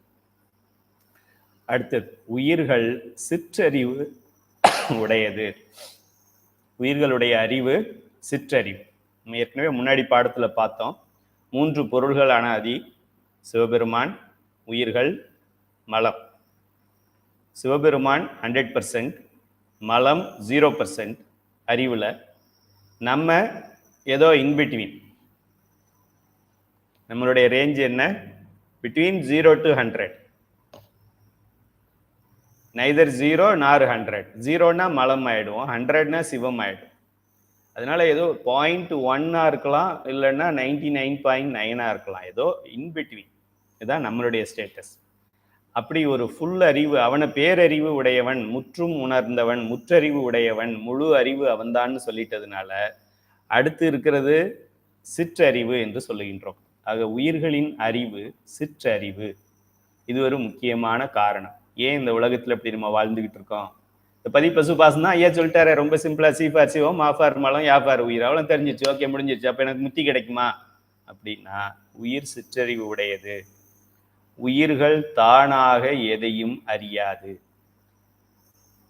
நல்லா தெரிஞ்சுக்கணும். ஏன் இந்த வகுப்பு எடுக்கிறோம்? ஏன் பஞ்சபுராணம் பாடுங்க பஞ்சபுராணம் பாடுங்கன்னு 2000 நோட்டீஸ் ஏன் கொடுக்குறோம்? 2000 நோட்டீஸ்ல நமக்கு 20 ஃபோன் கூட வராது, 2 பேர் கூட பாட மாட்டாங்க. 2000 ரூபாய் செலவு பண்ணி 2000 நோட்டீஸ் கொடுத்தா 2 பேர் கூட சர்டிபிகேட் வாங்க மாட்டேங்கிறாங்க. ஆனாலும் அறிவிக்க வேண்டியது நம்முடைய கடமை. அதுதான் இந்த பாயிண்ட். உயிர்கள் சிற்றறிவு உடையது. உயிர்கள் அறிவித்தால் மட்டுமே அறியும். அறிவிக்கின்ற தகுதி சிவபெருமானுக்கு மட்டுமே உண்டு. அவன் செய்கின்ற அந்த தகுதியை நாம் கையில் எடுத்துக்கொண்டு செய்கிறோம் என்றால், ஒன்று அவன் நமக்கு முழு மனதோடு அதை கொடுத்துருக்கிறான்னு அர்த்தம். அவன் தான் உயிர்களை பஞ்சபுராணம் படிக்க வைக்க முடியும். வேற யாரும் வேற யார் இருக்கா? வேற யார் இருக்கா? ஒன்று அவன் இருக்கான், இன்னொன்று உயிர்கள் இருக்கு, இன்னொன்று மலம் ஜடப்பொருள் இருக்கு. இப்போ உயிர்களை பஞ்சபுராணம் படிக்க வைக்க வேண்டும் என்றால் உயிர்கள் தானாக படிக்காது. ஜடப்பொருள்கள் அதுக்கு பஞ்சபுராணம்னா என்னன்னு தெரியாது. ஆக யாரோ ஒருவன் சொல்லி தந்தால் தான் இந்த உயிர் புரியும். யாரு சொல்லித்தர முடியும்? இருக்கிறது மீதி ஒரு ஆள் தானே. அவுட் ஆஃப் 3 ஒன்று டெட், இன்னொன்று ஹாஃப் பேக்டு, இன்னொன்று ஃபுல்லி பேக்டு. இப்போ ஹாஃப் பேக்கடை ஃபுல்லாக்கணும். ஒரு அரகுர மாணவன், ஆவரேஜ் மாணவன், 60% மார்க் வாங்குற ஒரு மாணவனை 100% ஆக்கணும் அப்படின்னா யார் பண்ண முடியும்? இந்த ஸ்கூல்ல இருக்கிற டேபிள் பண்ணுமா, இல்லை இந்த மாணவனை விட அறிவு உயர்ந்தவங்க பண்ண முடியுமா? பெருமான் தான் இதை பண்ண முடியும். பெருமான் தான் உயிர்களுக்கு பஞ்சபுராணத்தை பாட சொல்ல வேண்டும். அந்த பணியைத்தான் கையிலே அறக்கட்டளையில் கொடுத்து செய்கின்றார் அவர். அதுல ஒரு 100 ஆசிரியர்கள், 200 ஆசிரியர்கள், 1000 சைவ சித்தாந்த சுடர்கள் நீங்க அந்த நோட்டீஸ் அடிச்சு ஒரு இடமா போய் கொடுக்குறீங்கன்னா சிவபெருமானுடைய வேலையே நீங்க செய்றீங்கன்னு அர்த்தம். இந்த கையிலே ஐயா கண்டிஷன் போடுறாருன்னு செய்யல, என்ன பண்றீங்கன்னு தெரிஞ்சு பண்ணீங்கன்னா நாளையிலேருந்து விட மாட்டீங்க. இன்னைக்கு ஒரு ஐயா சென்னை எலக்ட்ரிக் ட்ரெயின்ல நோட்டீஸ் கொடுத்திருக்கிறார். பெருமான் அவருக்கு பெருங்கருணை செய்ய வேண்டும். எலக்ட்ரிக் ட்ரெயின்ல உட்கார்ந்துருக்கிற ஒருத்தட்டையும் நோட்டீஸ் கொடுக்குறாரு. எலக்ட்ரிக் ட்ரெயின் டெம்பரரி ஸ்டேஷன்ல திபுன்னு அப்படியே கூட்டம், செம்மறி ஆட்டு கூட்டம் மாதிரி ஒரு 100 பேர் ஏறுவாங்க, அடுத்த ஸ்டேஷன்ல 100 பேர் இறங்குவாங்க. அந்த இடத்துல அவர் அதை பஞ்சபுராணத்தை கொடுத்து படிக்க சொல்றாரு ஒருத்தரை. சிவபெருமான் செய்யக்கூடிய ஒரு வேலையைத்தான் கையிலே அறக்கட்டளை எல்லோரையும் செய்ய சொல்கின்றது. பஞ்சபுராணத்தை பாடுங்க, சைவ சித்தாந்தத்தை படிங்க, திருவாசகத்தை எழுதுங்க. திருவாசகத்தை யார் எழுதுனா? முதல்ல இந்த பிரபஞ்சத்துல முதல்ல திருவாசகம் எழுதுனது சிவபெருமான். அதனால நீங்க எழுதுங்கன்னு சொல்றோம். ஆக இது எல்லாத்தையும் தலைமேல் சிறமேற்கொண்டு செய்தால் இறைவன் உங்களை சிறமேற்கொண்டு தாங்குவார். உயிர்கள் தானாக எதையும் அறியாது, அறிவித்தால் மட்டுமே அறியும். உயிர்களுக்கு அறிவிப்பவன் சிவபெருமான்.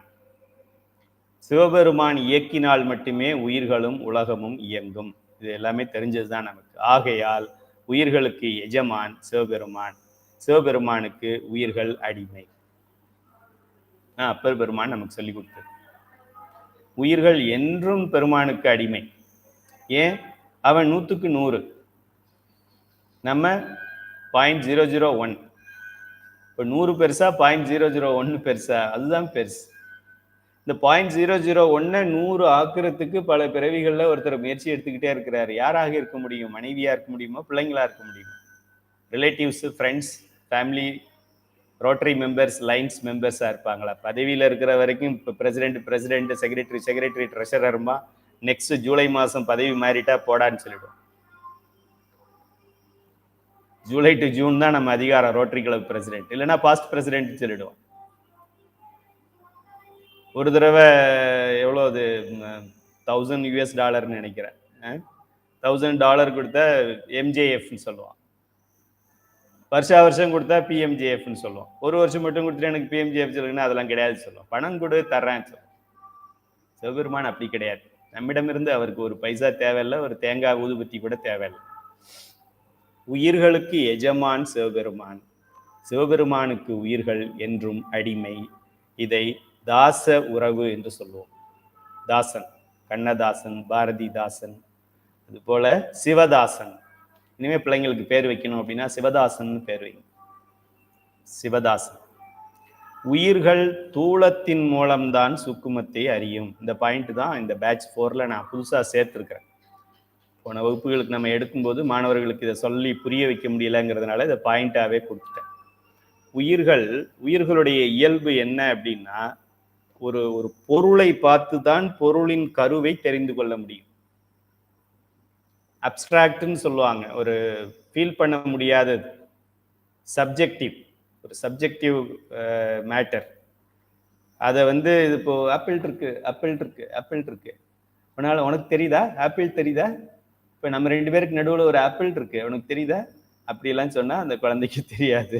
அந்த குழந்தைக்கு ஒரு ஆப்பிளை எடுத்து காமிச்சு இதுதான் ஆப்பிள், இது இப்படி இருக்கு அப்படின்னா அது புரியும். இது போல எதை தூளம் என்றால் உருவம், பை ஷேப். அதனாலதான் உருவ வழிபாட்டை கொண்டு வந்தார்கள் முன்னோர்கள். சரியை நிலை மாணவனுக்கு எல்லாமே உருவ வழிபாடு தான். இவர் சண்டிகேஸ்வரர், இவர் அப்படின்னு 64 மூர்த்தங்களாக சிவபெருமான் இருந்து உருவத்தை காமித்து நம்மளை வழிபட வைக்கின்றார்கள். யோக நிலை, ஞான நிலைக்கு வர்ற மாணவனுக்கு வந்து உருவத்தை பார்க்க வேண்டும் என்ற அவசியம் இல்லை.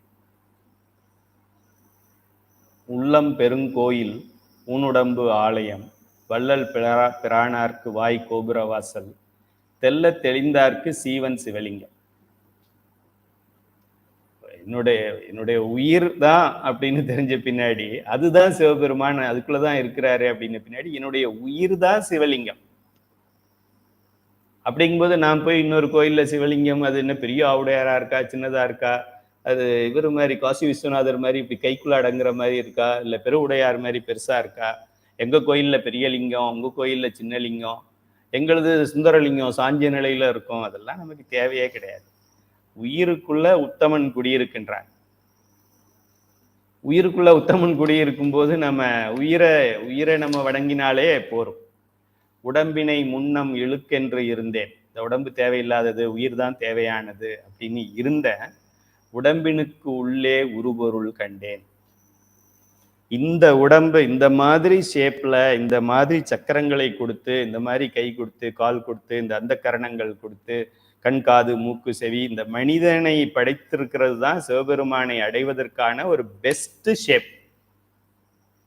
ராக்கெட் எல்லாம் ஏன் அப்படி ஷார்ப்பா வைக்கிறாங்க? ஏரோடைனமிக்ஸ்ன்னு சொல்லுவாங்க. அப்படி போனாதான் அந்த காத்தோடைய வெலாசிட்டியை டியர் பண்ணிக்கிட்டு போக முடியும். சும்மா ஃபிளாட்டா கொடுக்க வேண்டியது தானே டாப்ல, காமன் சென்ஸ் இல்லையா? நம்மளே வீட்டில் பட்டாசு ராக்கெட்லேயே இப்படி தான் வைக்கிறோம். ஏன் பட்டாசு ராக்கெட்டை ஃப்ளாட்டாக வைக்கிறது இல்லை? நம்ம காற்றுல போக முடியாது, அப்ஸ்ட்ரக்ட் ஆகும். இதெல்லாம் சிம்பிள். எப்படி ஒரு ஒரு மேலே போக வேண்டிய ஒரு பொருள், அது 100 ருபீஸ் தீபாவளி கிராக்கராக இருந்தாலும் சரி, பிஎஸ்எல்வி ராக்கெட்டாக இருந்தாலும் சரி, எதுவாக இருந்தாலும் அது ஷார்ப் நோஸ்டாக இப்படி இருக்க வேண்டும், போக வேண்டும் அப்படிங்கிறது நமக்கு தெரியுதோ, அதுபோல இந்த உடம்பினுள்ளே உருபொருள் கண்டேன், உடம்புலே உத்தமன் கோயில் கொண்டான் என்று உடம்பினை யானிருந்து ஓம்புகின்றேன். இந்த இந்த உடம்புல தான் சிவபெருமானை பார்க்க முடியும். இந்த உடம்பு இல்லைன்னா எப்படி சிவபெருமானை பார்க்கறது? சிவ தரிசனம் எப்படி கிடைக்கும்? வெறும் உயிருக்கு எப்படி கிடைக்கும் தரிசனம்? வெறும் உயிருக்கு தரிசனம், வெறும் உயிருக்கு அறிவை வளர்த்தரலான்னா சிவபெருமான் உடம்பே கொடுக்க வேண்டாமே, வேணா முட்டாளா? தனு கொடுத்து, கர்ணம் கொடுத்து, போனம் கொடுத்து, போகம் கொடுத்து, 36 தத்துவம் கொடுத்து, சிவ தத்துவம் கொடுத்து, வித்யா தத்துவம் கொடுத்து, ஆன்ம தத்துவம் கொடுத்து, அதுல தாத்விகங்கள் கொடுத்து, என்ன வேணா லூஸ் பையனா? இடியட்டா? அவனுக்கு தெரியாததா? இந்த ஷேப்ல தான் இறைவனை ஈஸியாக நம்ம பார்க்க முடியும். ஃபைனல் பெஸ்ட் ஷேப் இப்படி இருந்தாதான் இது வேலை செய்யும். அப்படி வேலை செய்யற உடம்பை இறைவன் நமக்கு அந்த பிறவி, இந்த பிறவியை கொடுத்துட்டார். இதுக்கு மேல வேற என்ன வேணும் சிவபெருமான்கிட்ட இருந்து? சிவபெருமான், என் பேத்திக்கு ஒரு பரு வந்திருக்குது, அந்த பரு வராம பார்த்து அதை கொஞ்சம் பருவை எடுத்து விடுங்க, மருவை பேத்திக்கு ரிமூவ் பண்ணி விடுங்க, கல்யாணம் வருது, அதை கொஞ்சம் சரி பண்ணி கொடுங்க சிவபெருமான் அப்படின்னு தேங்காய் உடைக்கும். எனக்கு போன் வருது, பரு போறதுக்கு ஏதாவது பதிகம் இருக்கா சொல்லுங்க. அட கடவுளே, பிறவியே போறதுக்கு பதிகம் இருக்கு, நீ எதுக்கு பரு போறதுக்கு பதிகம் பிடிக்கும்? பரு போறதுக்கு பதிகம் இருக்கான்னு கேட்டா நான் சிரிக்கிறதா அழுகிறதான்னு தெரியல. உடம்பினை யான் இருந்து ஓம்புகின்றேனே, உடம்பு வேண்டாம், இதுதான் முக்கியம்னு சொன்ன திருமூலர் உடம்பை வழிபட ஆரம்பிச்சிட்டேன்னு சொல்றேன். ஆக உயிர்கள் தூலத்தின் மூலம்தான் சூக்குமத்தை அறியும், ஆகையால் இறைவன் உயிர்களுக்கு உருவம் தாங்கி வருகின்றான். உருவ நிலையில் நம்ம இந்த குழந்தைக்கு இவர் இருக்கார் தெரியுமா, சாமி, சாமி கண்ணு அழகா இருக்கும், அவரோட வாய் லிப்ஸ் எல்லாம் அப்படி லிப்ஸ்டிக் போடாமலே லிப்ஸ்டிக் போட்ட மாதிரி இருக்கும், அப்படிலாம் சொல்லணும் அப்படின்னா அதுக்கு ஒரு உருவத்தை அவன் தாங்கி நிற்க வேண்டியது இருக்கு. நடராச பெருமாக நிற்பான், தியாகராச பெருமானாக நிற்பார், யாரா வேணாலும் நிற்கலாம், அவரை நம்ம கேட்க முடியாது. இறைவன் சரி ஆரம்ப நிலையில் இருக்கின்ற கிண்டர் கார்டனில் படிக்கின்ற மாணவனுக்காக உருவம் தாங்கி நிற்கின்றான். இதற்கு பெயர் உருவ நிலை என்று பெயர். இது யாருக்காக உருவம் தாங்கினாரு? அவரோட பியூட்டியை காமிக்கிறதுக்காக கிடையாது. இந்த உயிருக்கு இருக்கிற அறிவுக்கு இப்படி என்னைய பார்த்தாதான் சொல்லுது. இப்போ சம்டைம்ஸ் இப்போ நான் இப்போ கேமராவை ஆஃப் பண்ணிட்டு இது பேசினா நீங்க என்ன சொல்றீங்க? ஐயா ஐயா கேமரா ஆஃப்ல இருக்கு, கேமரா ஆஃப்ல இருக்கு, ஆன் பண்ணுங்க, வீடியோ ஆஃப் அப்படி சொல்றீங்க. இது பார்த்து பேசி அப்படி எக்ஸ்பிரஷனோட பார்க்கும்போது அதுக்கு ஒரு சிறப்பு இருக்கு. அப்படிங்கிறதுனால வெறும் ஆடியோ கேட்கறது அப்படின்னா அதுக்கு அவ்வளோ சிறப்பு இருக்காது. அது போல இறைவனை உருவமாக பார்க்க வேண்டியது இருக்கு இந்த உயிர்கள் என்பதால் தான் உருவம் தாங்குகின்றான். இப்ப சிவபெருமான் நடராச பெருமானாக ஏன் இருக்கின்றான் என்று கேட்டால் உங்களுக்கும் எனக்காகத்தான் இருக்கான், வேற யாருக்காக? வேற என்ன இருக்கு அவனுக்கு இந்த உலகத்துல? அவன் சாதிக்க வேண்டியது என்ன இருக்கு? அவன் ஏதோ ஒன்ன பண்ணி அவன் சாதிச்சு என்ன பண்ண போறான்? ஏதாவது ஒண்ணு. இப்ப எனக்கு சாதிக்க வேண்டியது என்கிட்ட கோடி ரூபாய் கிடையாது, சில லட்சம் தான் இருக்கு. நான் கடினப்பட்டு உழைச்சி ஏதோ ஒண்ணு பண்ணி பிசினஸ் பண்ணி நான் ஒரு கோடி ரூபாயை சேர்க்கணும் அப்படின்னா பாசிபிலிட்டி இருக்கு. சிவபெருமானுகிட்ட இல்லாதது என்ன இருக்கு? அதை நம்ம மூலமா அவன் அடைஞ்சிக்க போறது என்ன இருக்கு? அவன் வேலை செஞ்சு எதை சம்பாதிக்கணும்? ஆக உயிர் அவன் எது செய்தாலும் உங்களுக்கும் எனக்காகவும் தான் செய்வான். இப்படி ஒருவன் இந்த உலகத்திலே எங்கேயும் பார்க்க முடியாது. என் மனைவி எது செய்தாலும், அண்டர்லைன் பண்ணிக்கங்க, எது செய்தாலும், மூச்சு விட்டாலும், தூங்குனாலும், சிரிச்சாலும், அழுதாலும் எனக்காகவே செய்வாள் அப்படின்னு சொல்ற கணவன் இந்த உலகத்துல எவனும் இல்லை. அதுபோல என் கணவர் எது செய்தாலும் எனக்காகவே செய்வார். ஒரு வீட்லையும் பிளேட் பறக்குது, எனக்கு செய்யறதை விட உங்க அம்மாவுக்கும் உங்க தங்கச்சிக்கும் தான் நிறைய செய்றீங்க சண்டை. ஆக இறைவன் மட்டுமே நமக்கு எது செய்தாலும் நமக்காகவே செய்கிறது. இப்ப எது பர்மனன்ட், எது டெம்பரரி? எது லாங் லாஸ்டிங், எது ஷார்ட் லாஸ்டிங், இதெல்லாம் நம்ம தெரிஞ்சுக்கணும். ஆக இறைவன் உருவ நிலையிலிருந்து ஆரம்ப நிலை மாணவர்களுக்கு அருள் செய்கின்றான். அத சரியை நிலை, அதுல இருந்து கொஞ்சம் மேல வர்றான். கோயில்ல தான் போய் பார்க்கணும்னு கிடையாது. சிவபெருமான் திருமூலர் சொல்றாரு எங்கேயோ உள்ளுக்குள்ள இருக்கான்றாரு. கைலி ஐயா சொல்றாரு உடலுக்குள்ள உயிர் இருக்கு, உயிருக்குள்ள சிவன் இருக்குன்னு சொல்றாரு. எங்க இருக்குது இப்போ உயிர்? உயிர் எங்க இருக்கு? இங்க இருக்கு. அப்போ அதுக்குள்ள சிவம் எங்க இருக்கிறாரு? சரி, அதுக்குள்ள இருக்கிறாரோ? அப்படியே சிவசிவா சிவசிவா சிவசிவா சிவசிவான்னு இப்படி பார்க்க ஆரம்பிக்கிற ஒரு நிலை. இன்னும் பாவனை தான், இன்னும் பண்ணல. அதுக்கு பெயர் கிரியை என்று பெயர். அகத்திலும் புறத்திலும் அகத்திலும் வைத்து வழிபாடு செய்தல். இந்த நிலையை நமக்கு வாழ்ந்து காட்டியது நம்மளுடைய திருஞான சம்பந்த பெருமான். அடுத்த நிலையில ரெண்டும் ஒன்றாக இணைந்து விடுகிறது. உள்ளேயே இருக்காரு. அது யோக நிலை. யோகம் என்றால் இணைதல். இப்படி அடுத்த ஒரு நிலைக்கும் நம்மளுடைய அருளாளர்களை அனுப்பி அவங்களுக்கு ஒரு கேரக்டர் கொடுத்து அவங்கள வாழ வச்சு நமக்கு காமிக்கிறார். ஆக பக்குவம் அடையாத ஆரம்ப நிலை அது தவறு கிடையாது. அந்த நிலைக்கு அது தேவை. எல்கேஜியில் அந்த பாடம் தேவை. 10th ஸ்டாண்டர்ட்ல வேற பாடம் இருக்கு, சிலபஸ் ஜாஸ்தி இருக்கு. யூஜி படிக்கும்போது அதை விட செமஸ்டர் 36 பேப்பர் படிக்கணும். 10th எல்லாம் ஒரு மேக்ஸ் படிச்சா போறோம் அந்த இயர் ஃபுல்லா. அதுக்கு மேல போனோம் every semester maths 1, maths 2, maths 3, maths 4 படிக்கணும். ஆக அந்தந்த பக்குவ நிலைக்கு ஏற்றார் போல் அப்படிங்கிற ஒரு அழகான ஒரு அமைப்பு இந்த சைவ சமயத்தில் மட்டுமே உண்டு, வேற எந்த சமயத்திலையும் கிடையாது. அடுத்தது முக்கியமான பாயிண்ட், உயிர்கள். இந்த 3 நிலை நான் சொல்லிட்டேன் இல்லையா? உருவம் தாங்கி இருக்கின்றான். உருவம் என்றால் நம்ம மனிதரை போல உருவம், நடராசர் மற்ற 64 மூர்த்தங்களை நாம் சொல்கின்றோம். அரு உருவம் என்றால் அதுல உருவம் கண்ணு காது மூக்கு நாக்குன்னு ஃபுல்லா தெரியறது இல்லை, ஆனால் ஏதோ ஒரு உருவம் இருக்கு. அதுதான் நம்ம சிவலிங்க உருவம் சொல்றோம். அது அருவமும் இல்லை உருவமும் இல்லை, அது அருவம் உருவம் ரெண்டு மிக்ஸ் ஆன ஹைபிரிட். அதுக்கு பெயர் சிவலிங்க ஒரு மேனியைத்தான் நாம் சிவம் சக்தி ரெண்டும் சேர்ந்து இருக்கு அப்படின்னு சொல்றோம். அதுக்கு பெயர் அரு உருவம் என்று பெயர். இது கொஞ்சம் மேல வந்திருக்கிற கிரியை நிலையிலிருந்து யோக நிலையில இருக்கின்ற ஒரு மாணவனுக்கான நிலைப்பாட்டில் இந்த நிலையை எடுக்கின்றார் இறைவன். அதுக்கப்புறமா என்ன பண்றாரு? அருவம் ஆயிடுறார். ஞான நிலைன்னு வருகின்ற பொழுது எப்படி சொல்ல முடியும் அவனை? மாணிக்கவாசகர் என்ன சொல்றாரு சிவபெருமான? சொல்லற்கு அரியானை சொல்லி, சொல்லற்கு அரியானைன்னு சொல்லிட்டார். முதல்ல சொல்லிக்கிட்டே வர்றாரு, நமச்சிவாய வாழ்க, நாதன் தாழ் வாழ்க, இமைப்பொழுது மென்னெஞ்சில் நீங்காதான் தாழ் வாழ்க, அப்படி இப்படின்னு சொல்லிக்கிட்டே வந்துட்டு கடைசியா இதுவரைக்கும் நான் சொன்னதெல்லாம் சின்ன பிள்ளைங்களுக்கு உண்மை என்ன அப்படின்னா, என்ன ஒரு 4 வரியில லைன் சிவபுராணம் முடிய போகுது. அதனால இப்ப நான் சொல்ல போறது கேட்டுக்கங்க, அவனை சொல்ல முடியாது அப்படின்னு கடைசியில சொல்றாரு. சொல்லற்கு அரியானை சொல்லி திருவடி கீழ் அப்படி சொல்றாரு. இந்த 9வது பாயிண்ட் தான் இந்த உலகம் ஏன் ரொம்ப நீண்டுகிட்டே போகுது. நமக்கே ஒரு சந்தேகம். இப்ப சிவபெருமான் ரொம்ப சிம்பிள் லாஜிக் தான். இப்போ உயிர்கள் ஆணவ மலம் மறைத்திருக்கிறது. ஓகே, இதுல ஏதாவது கேள்வி கேட்டா அனாதின்னு சொல்லிடுறீங்க, அவ்வளவுதான். ஏன் மறைச்சுது? அது அனாதி. ஏன் உயிர் மாட்டிக்கிச்சு? அது அனாதி அப்படின்னு சொல்லி முடிச்சிடுறோம். ஸோ ஓகே, இப்போ சிவபெருமான் யாரு? அவனை கண்டா இந்த மலமெல்லாம் அவன் பக்கத்திலேயே போகாது. பதி பசு பாசம் என பகர் 3 பதியினை போல் பசு பாசம் அனாதி, பதியினை சென்று அணுகா பசு பாசம். அங்கே உள்ள கேட்டுக்குள்ளே நுழைய முடியாது. பதியணியில் பசு பாசம் நிலாவே, இதெல்லாம் காணாம போயிடும்.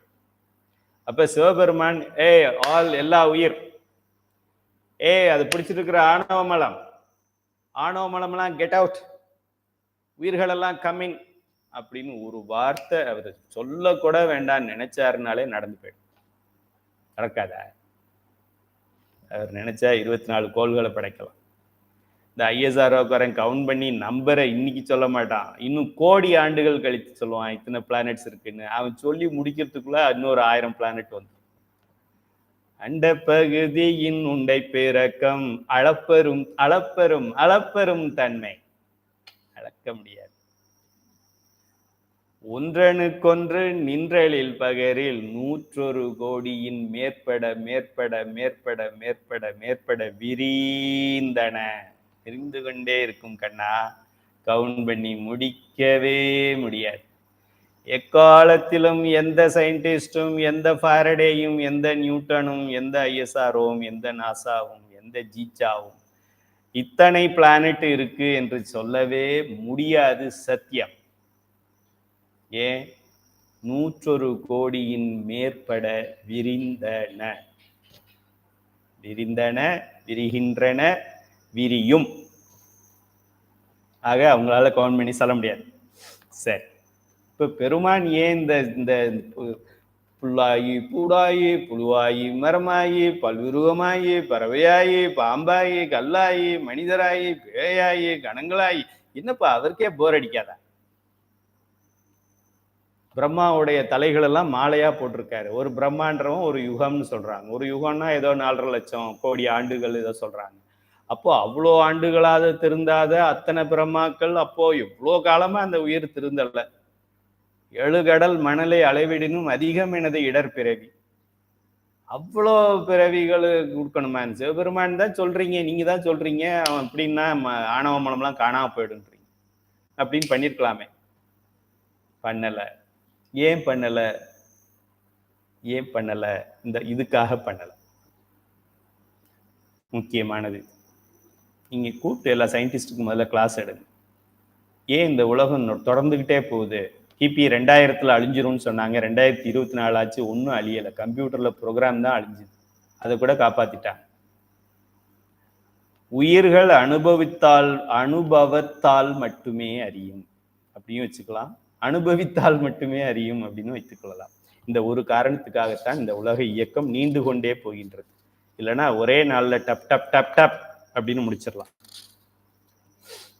திருநெல்வேலி அல்வா எப்படி இருக்கும்? சொன்னா புரியாது, சுவைத்தால் மறக்காது. அல்வா எப்படி இருக்கும் அப்படின்னா, அல்வா கருப்பா இருக்கும், கொஞ்சம் லைட்டா இருக்கும், கிரே கலர்ல இருக்கும், ஒரு வயலட் மிக்ஸ் ஆகிருக்கும் அப்படின்லாம் சொல்லினா புரியாது. டேஸ்ட் பண்ணி பார்த்தாக்க தெரிஞ்சிடும். சொன்னால் புரியாது, சுவைத்தால் மறக்காது. அதுபோல அனுபவத்தால் மட்டுமே அறியும் என்ற இந்த இயல்பு மிகவும் முக்கியமான இயல்பு. இதை ஏன் கடைசியில கொண்டு வந்திருக்கோம்னா, இதை கொஞ்சம் டீட்டெயிலா படிக்க போறோம், அதனால இப்படி கொடுத்துருக்குறோம். இந்த சீக்வன்ஸ் நம்பர் பத்தி கவலைப்படாதீங்க. ஆக்சுவலா இதைத்தான் முதல் பாயிண்டா போடணும். முதல் பாயிண்டா போட்டுட்டா மற்ற 6 பாயிண்டை பத்தி மறந்துடுவோங்கிறதுனால சின்ன சின்ன விஷயத்தெல்லாம் முதல்ல சொல்லிட்டு பெரிய விஷயத்தை கடைசியில சொல்றேன்.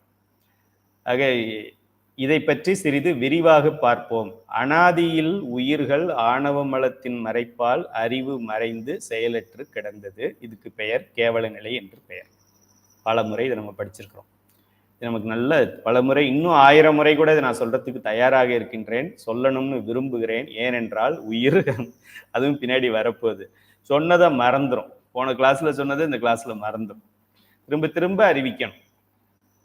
நோட்டீஸ், பஞ்சபுராண நோட்டீஸ் இப்போ லாஸ்ட் மந்த் கொடுத்தவங்களுக்கே திரும்ப கொடுக்கணும். ஏன்னா அந்த நோட்டீஸ் எங்க வச்சுன்னு தெரியல அப்படின்னு சொல்லுவாங்க.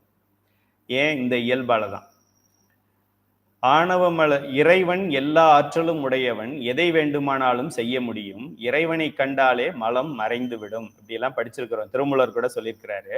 உயிர்கள் இப்படி மலத்தில் கிடக்கின்றதே என்று வருந்தி உயிர்களின் மலத்தை நீக்கி சிவானந்தத்தை கொடுக்க விரும்புகிறான் சிவபெருமான். அதுவும் நமக்கு தெரிஞ்சிருச்சு. உயிர்களுடைய மலத்தை நீக்க வேண்டும் என்று முடிவு செய்த சிவபெருமான் ஒரு நொடி பொழுதில் டகர் அப்படின்னு சொல்லிட்டு 1 ஷாட்ல அதை பண்ணியிருக்கலாம். என்ன பண்றார்? நீக்கி விட்டு சிவானந்தத்தை கொடுத்திருக்கலாம். அதை விட்டு விட்டு அப்படி பண்ணவில்லை சிவபெருமான். அவர் மேல மிஸ்டேக். ஏதாவது ஒரு மிஸ்டேக் நம்ம சிவபெருமான்கிட்ட கண்டுபிடிக்கணும் அப்படின்னா, இந்த சிவபெருமான் இன்னும் கொஞ்சம் ஃபாஸ்டா வச்சு சீக்கிரம் சமைச்சிருக்கலாம். ஸ்டவ்வை சிம்ல வச்சு ரைஸ் வச்சாக்க எவ்வளவு நேரம் ஆகுது வேகிறதுக்கு? இந்த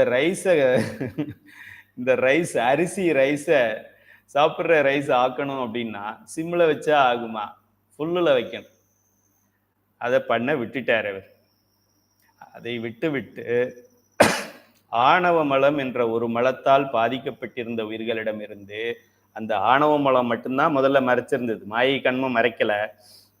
அதை நீக்குவதற்காக அது மேல மாயா, அது மேல கண்மம் அப்படின்னு சொல்லி இன்னும் 2 மலங்களை சிவபெருமான் தான் சேர்த்து வச்சார். நல்லா தெரிந்து கொள்ள வேண்டும். ஆணவ மலம் மட்டும்தான் நம்மை பற்றி இருந்தது, மற்ற 2ம் தனியா இருந்தது. இவர் என்ன பண்ணாரு, அந்த மலத்தை நான் எடுக்கிறேன்னு சொல்லி இந்த 2 மலத்தையும் சேர்த்து ஏற்கனவே உயிர் மேல இருந்த ஒரு மலத்தை இப்ப உயிர் மேல 3 மலம் ஆக்கி விட்டது சிவபெருமான் தான். First fault, first guilty. இதுக்கே அவர் ஒரு 6 மாசம் சிறை தண்டனை கொடுக்கலாம். ஒரு மலத்தில் கிடந்த நம்மை 3 மலத்தில் ஆக்கியவன் சிவபெருமான். ஒரு மலத்திலேயே நம்ம மீண்டு வர முடியாது, நாம் 3 மலத்தில் எப்படி மீளுவது? பெருமான் என்ன, நமக்கு இருக்கிற அறிவு, எனக்கு இருக்கிற அறிவு அவனுக்கு இருக்காதா? மீதி 2 மலத்தை சேர்த்தது அந்த மலத்தை எடுக்கிறதுக்காக. கீழே ஏதோ ஆயில் ஒட்டி இருக்கு அப்படின்னா, எப்பா ஃப்ளோர்ல ஆயில் இருக்கு, அதை கிளீன் பண்ணு அப்படின்னா என்ன பண்றது? அது மேல ஒரு ஸ்பாஞ்சை வைப்பாங்க. ஏற்கனவே ஃப்ளோர்ல ஆயில் இருக்குன்னு சொல்றேன், அப்புறம் அது மேல ஒன்ன வைக்கிறிய அப்படின்னா, அது மேல வச்சது இதை எடுக்கிறதுக்கு கண்ணா. அது மேல நான் ஆயிலுக்கு பதிலா வேற ஒரு ஆயிலை ஊத்தல, இந்த ஆயிலை எடுக்கிறதுக்கு ஸ்பாஞ்ச் வச்சிருக்கிறேன். இது போல இந்த ஆணவ மலத்தை எடுப்பதற்கு மாயை என்கின்ற விளக்கை பத்த வைக்கிறார் சாமி. இந்த கேண்டிலை ஏத்துனதான் இந்த இருள் போகும். ஆகையால் மாயை மலம் என்று சொன்னாலும் அது ஆக்சுவலா நமக்கு நல்லது. அதை ஏன் இறைவன் இயக்குகின்றான்? அது பேசாம படுத்திருந்தது, அதையும் தட்டி விட்டு எழுப்பி இங்க போ, அவன் துரைசாமி பாவம் கஷ்டப்பட்டுக்கிட்டு இருக்கான், போய் ஏதாவது ஹெல்ப் பண்ணுன்னு அனுப்பி விட்டது எதுக்கு என்றால், நம்மிடம் இருக்கிற ஆணவ மலத்தை நீக்குவதற்காக மாயையை தான் போய் செயல்படுத்துகின்றான் சிவபெருமான். எவ்வளோ வேலை பண்றாரு பாருங்க. நம்ம அம்மா கூட இப்படி வேலை செஞ்சிருக்க மாட்டாங்க. சின்ன சின்ன வேலையெல்லாம் பார்த்துட்டு மீதி ஆயா அம்மா கிட்ட விட்டுட்டு அவங்க ஆபீஸ்க்கு போயிருப்பாங்க. இவர் அப்படிலாம் கிடையாது. இவருக்கு ஆபீஸே நம்மளை பார்க்கறது தான். இப்படியே போய்கொண்டே இருக்கிறது. கண்ம மலம் படைச்சாரு, அது படைச்சாரு, அப்புறம் தனு படைச்சாரு, கர்ணம் படைச்சாரு, உலகம் படைச்சாரு, அப்புறம் சங்காரம் படைச்சாரு, அப்புறம் மகா சங்காரம் படைச்சாரு, அப்புறம் சரியை படைச்சாரு, அப்புறம் கிரியை படைச்சாரு, அப்புறம் யோகம் படைச்சாரு, அப்புறம் ஞானம் படைச்சாரு, அப்புறமா அருவம் படைச்சாரு, அப்புறம் அருவுருவம் படைச்சாரு, அப்புறம் உருவம் படைச்சாரு, அப்புறம் படைத்தல் பண்ணாரு, காத்தல் பண்ணாரு, ஒடுக்குதல் பண்ணாரு, மறைத்தல் பண்ணாரு, அருளுதல் பண்ணாரு, அப்புறம் புல்லாகி பூடாகி புழுவாகி மரமாகி படைச்சாரு, அப்புறம் 84 லட்சம் யோனிபதம். என்னப்பா பண்ணாரு? யாருக்குப்பா இதெல்லாம் பண்ணாரு? ஏன்பா இவ்வளோ பண்றாரு? ஷார்ட்கட் எதுவும் இல்லையாப்பான்னா, இல்லப்பா. ஷார்ட்கட்டு உனக்கு கண்டுபிடிக்க முடியும் அப்படின்னா, ஷார்ட்கட்டுனா இருந்தா நல்லா இருக்கும்னு உனக்கும் எனக்கும் தெரியும் போது சிவபெருமானுக்கு தெரியாதா ஷார்ட்கட் ஏதாவது இருந்தா நல்லா இருக்கும்னு? ஷார்ட்கட் இல்லப்பா. ஏன் இல்லப்பா? பாயிண்ட் நம்பர் 9, உயிர்கள் அனுபவத்தால் மட்டுமே அறியும். அனுபவித்தால் மட்டுமே அறியும். நெருப்பு தொடாத சுடும் அப்படின்னா குழந்தை தொற்றும். தொடாத தொடாதன்னு சொல்லிக்கிட்டே இருந்தா கேட்காது. ஒரு நாள் தொட்டு சுட்ட பின்னாடி மறுநாள் குழந்தைய கையாதுல வை கையாதுல வை அப்படின்னா வேண்டாம். ஏன் இப்படி சொல்லுது? அதுக்கு அனுபவம் வந்துருச்சு. முன்னால விளக்குக்கிட்ட போயிடாத, விளக்குக்கிட்ட போயிடாத, ஹீட்டரு, அயன் பாக்ஸ் தொற்றாத தொற்றாத, எதை பண்ணாதன்னு சொல்றோமோ பண்ணிவிடும். அதையே திரும்ப பண்ணுன்னு சொல்லுங்க, பண்ணாது. அதுக்காகத்தான் இந்த பிறவி, லாங் பிறவி செயின். சில குழந்தைங்க ஒரு பிறவிலேயே சரி சரி எல்லாம் புரிஞ்சிருச்சு. ஒரு தடவை நிறைய பேர் சில குழந்தைங்க வந்து முதல் தடவை சுட்டுக்கிட்டு இன்னொரு தடவை சுட்டுக்கணும்னு நினைக்குது. அதுக்கு என்ன பண்றது? சரி சுட்டுக்கா சொல்லிடுவாரு. அவரு ஒண்ணுமே நிறுத்துறதே கிடையாது. அசுரன்கள் கேட்ட தவத்தையே அப்படியே கொடுக்கிறவர் அவர். குழந்தை கேட்கறதையா கொடுக்க மாட்டார். சும்மா கிடந்த சங்க ஊதி கெடுத்த மாதிரி ஒரு மலத்துல கிடந்த நம்மளை 3 மலம் ஆக்கி விட்டார். உயிரின் இயல்பாக அனுபவத்தால் மட்டுமே அறியும் அப்படிங்கிற ஒரு காரணத்தால் தான் அனுபவத்தை கொடுக்க முயற்சிக்கிறார். இதுக்கு நான் ஒரு உதாரணம் கொடுத்துருக்கேன். ஒரு தெருநாயை பிடித்து, ஸ்ட்ரேஞ்ச் டாக்ஸ் தெருவில் ஓடிட்டு இருக்கு, அதை பிடிக்கிறதே டேஞ்சர். கடிச்சிருச்சுன்னா அவ்வளோதான். நீங்க யாராவது இந்த எக்ஸ்பெரிமெண்ட் பண்ணி பாருங்க. இப்போ நான் சொல்றத ஜஸ்ட் அப்படியே ஸ்ட்ரீட்ல போங்க, ஏதாவது ஒரு நாயை பிடிங்க.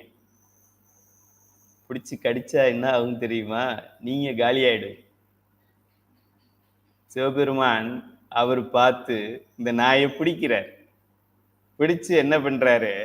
பிடித்து நன்றாக குளிப்பாட்டி பவுடர் போட்டு சென்ட், ஸ்ப்ரே, பெர்ஃப்யூம்ஸ் அதெல்லாம் போட்டு நல்ல ஆடை அணிவித்து சாப்பாடு கொடுத்து படுக்கை அறையில நம்ம நார்மலா கூட ஏதோ பாய் விரிச்சு படுப்போம் வீட்டுல.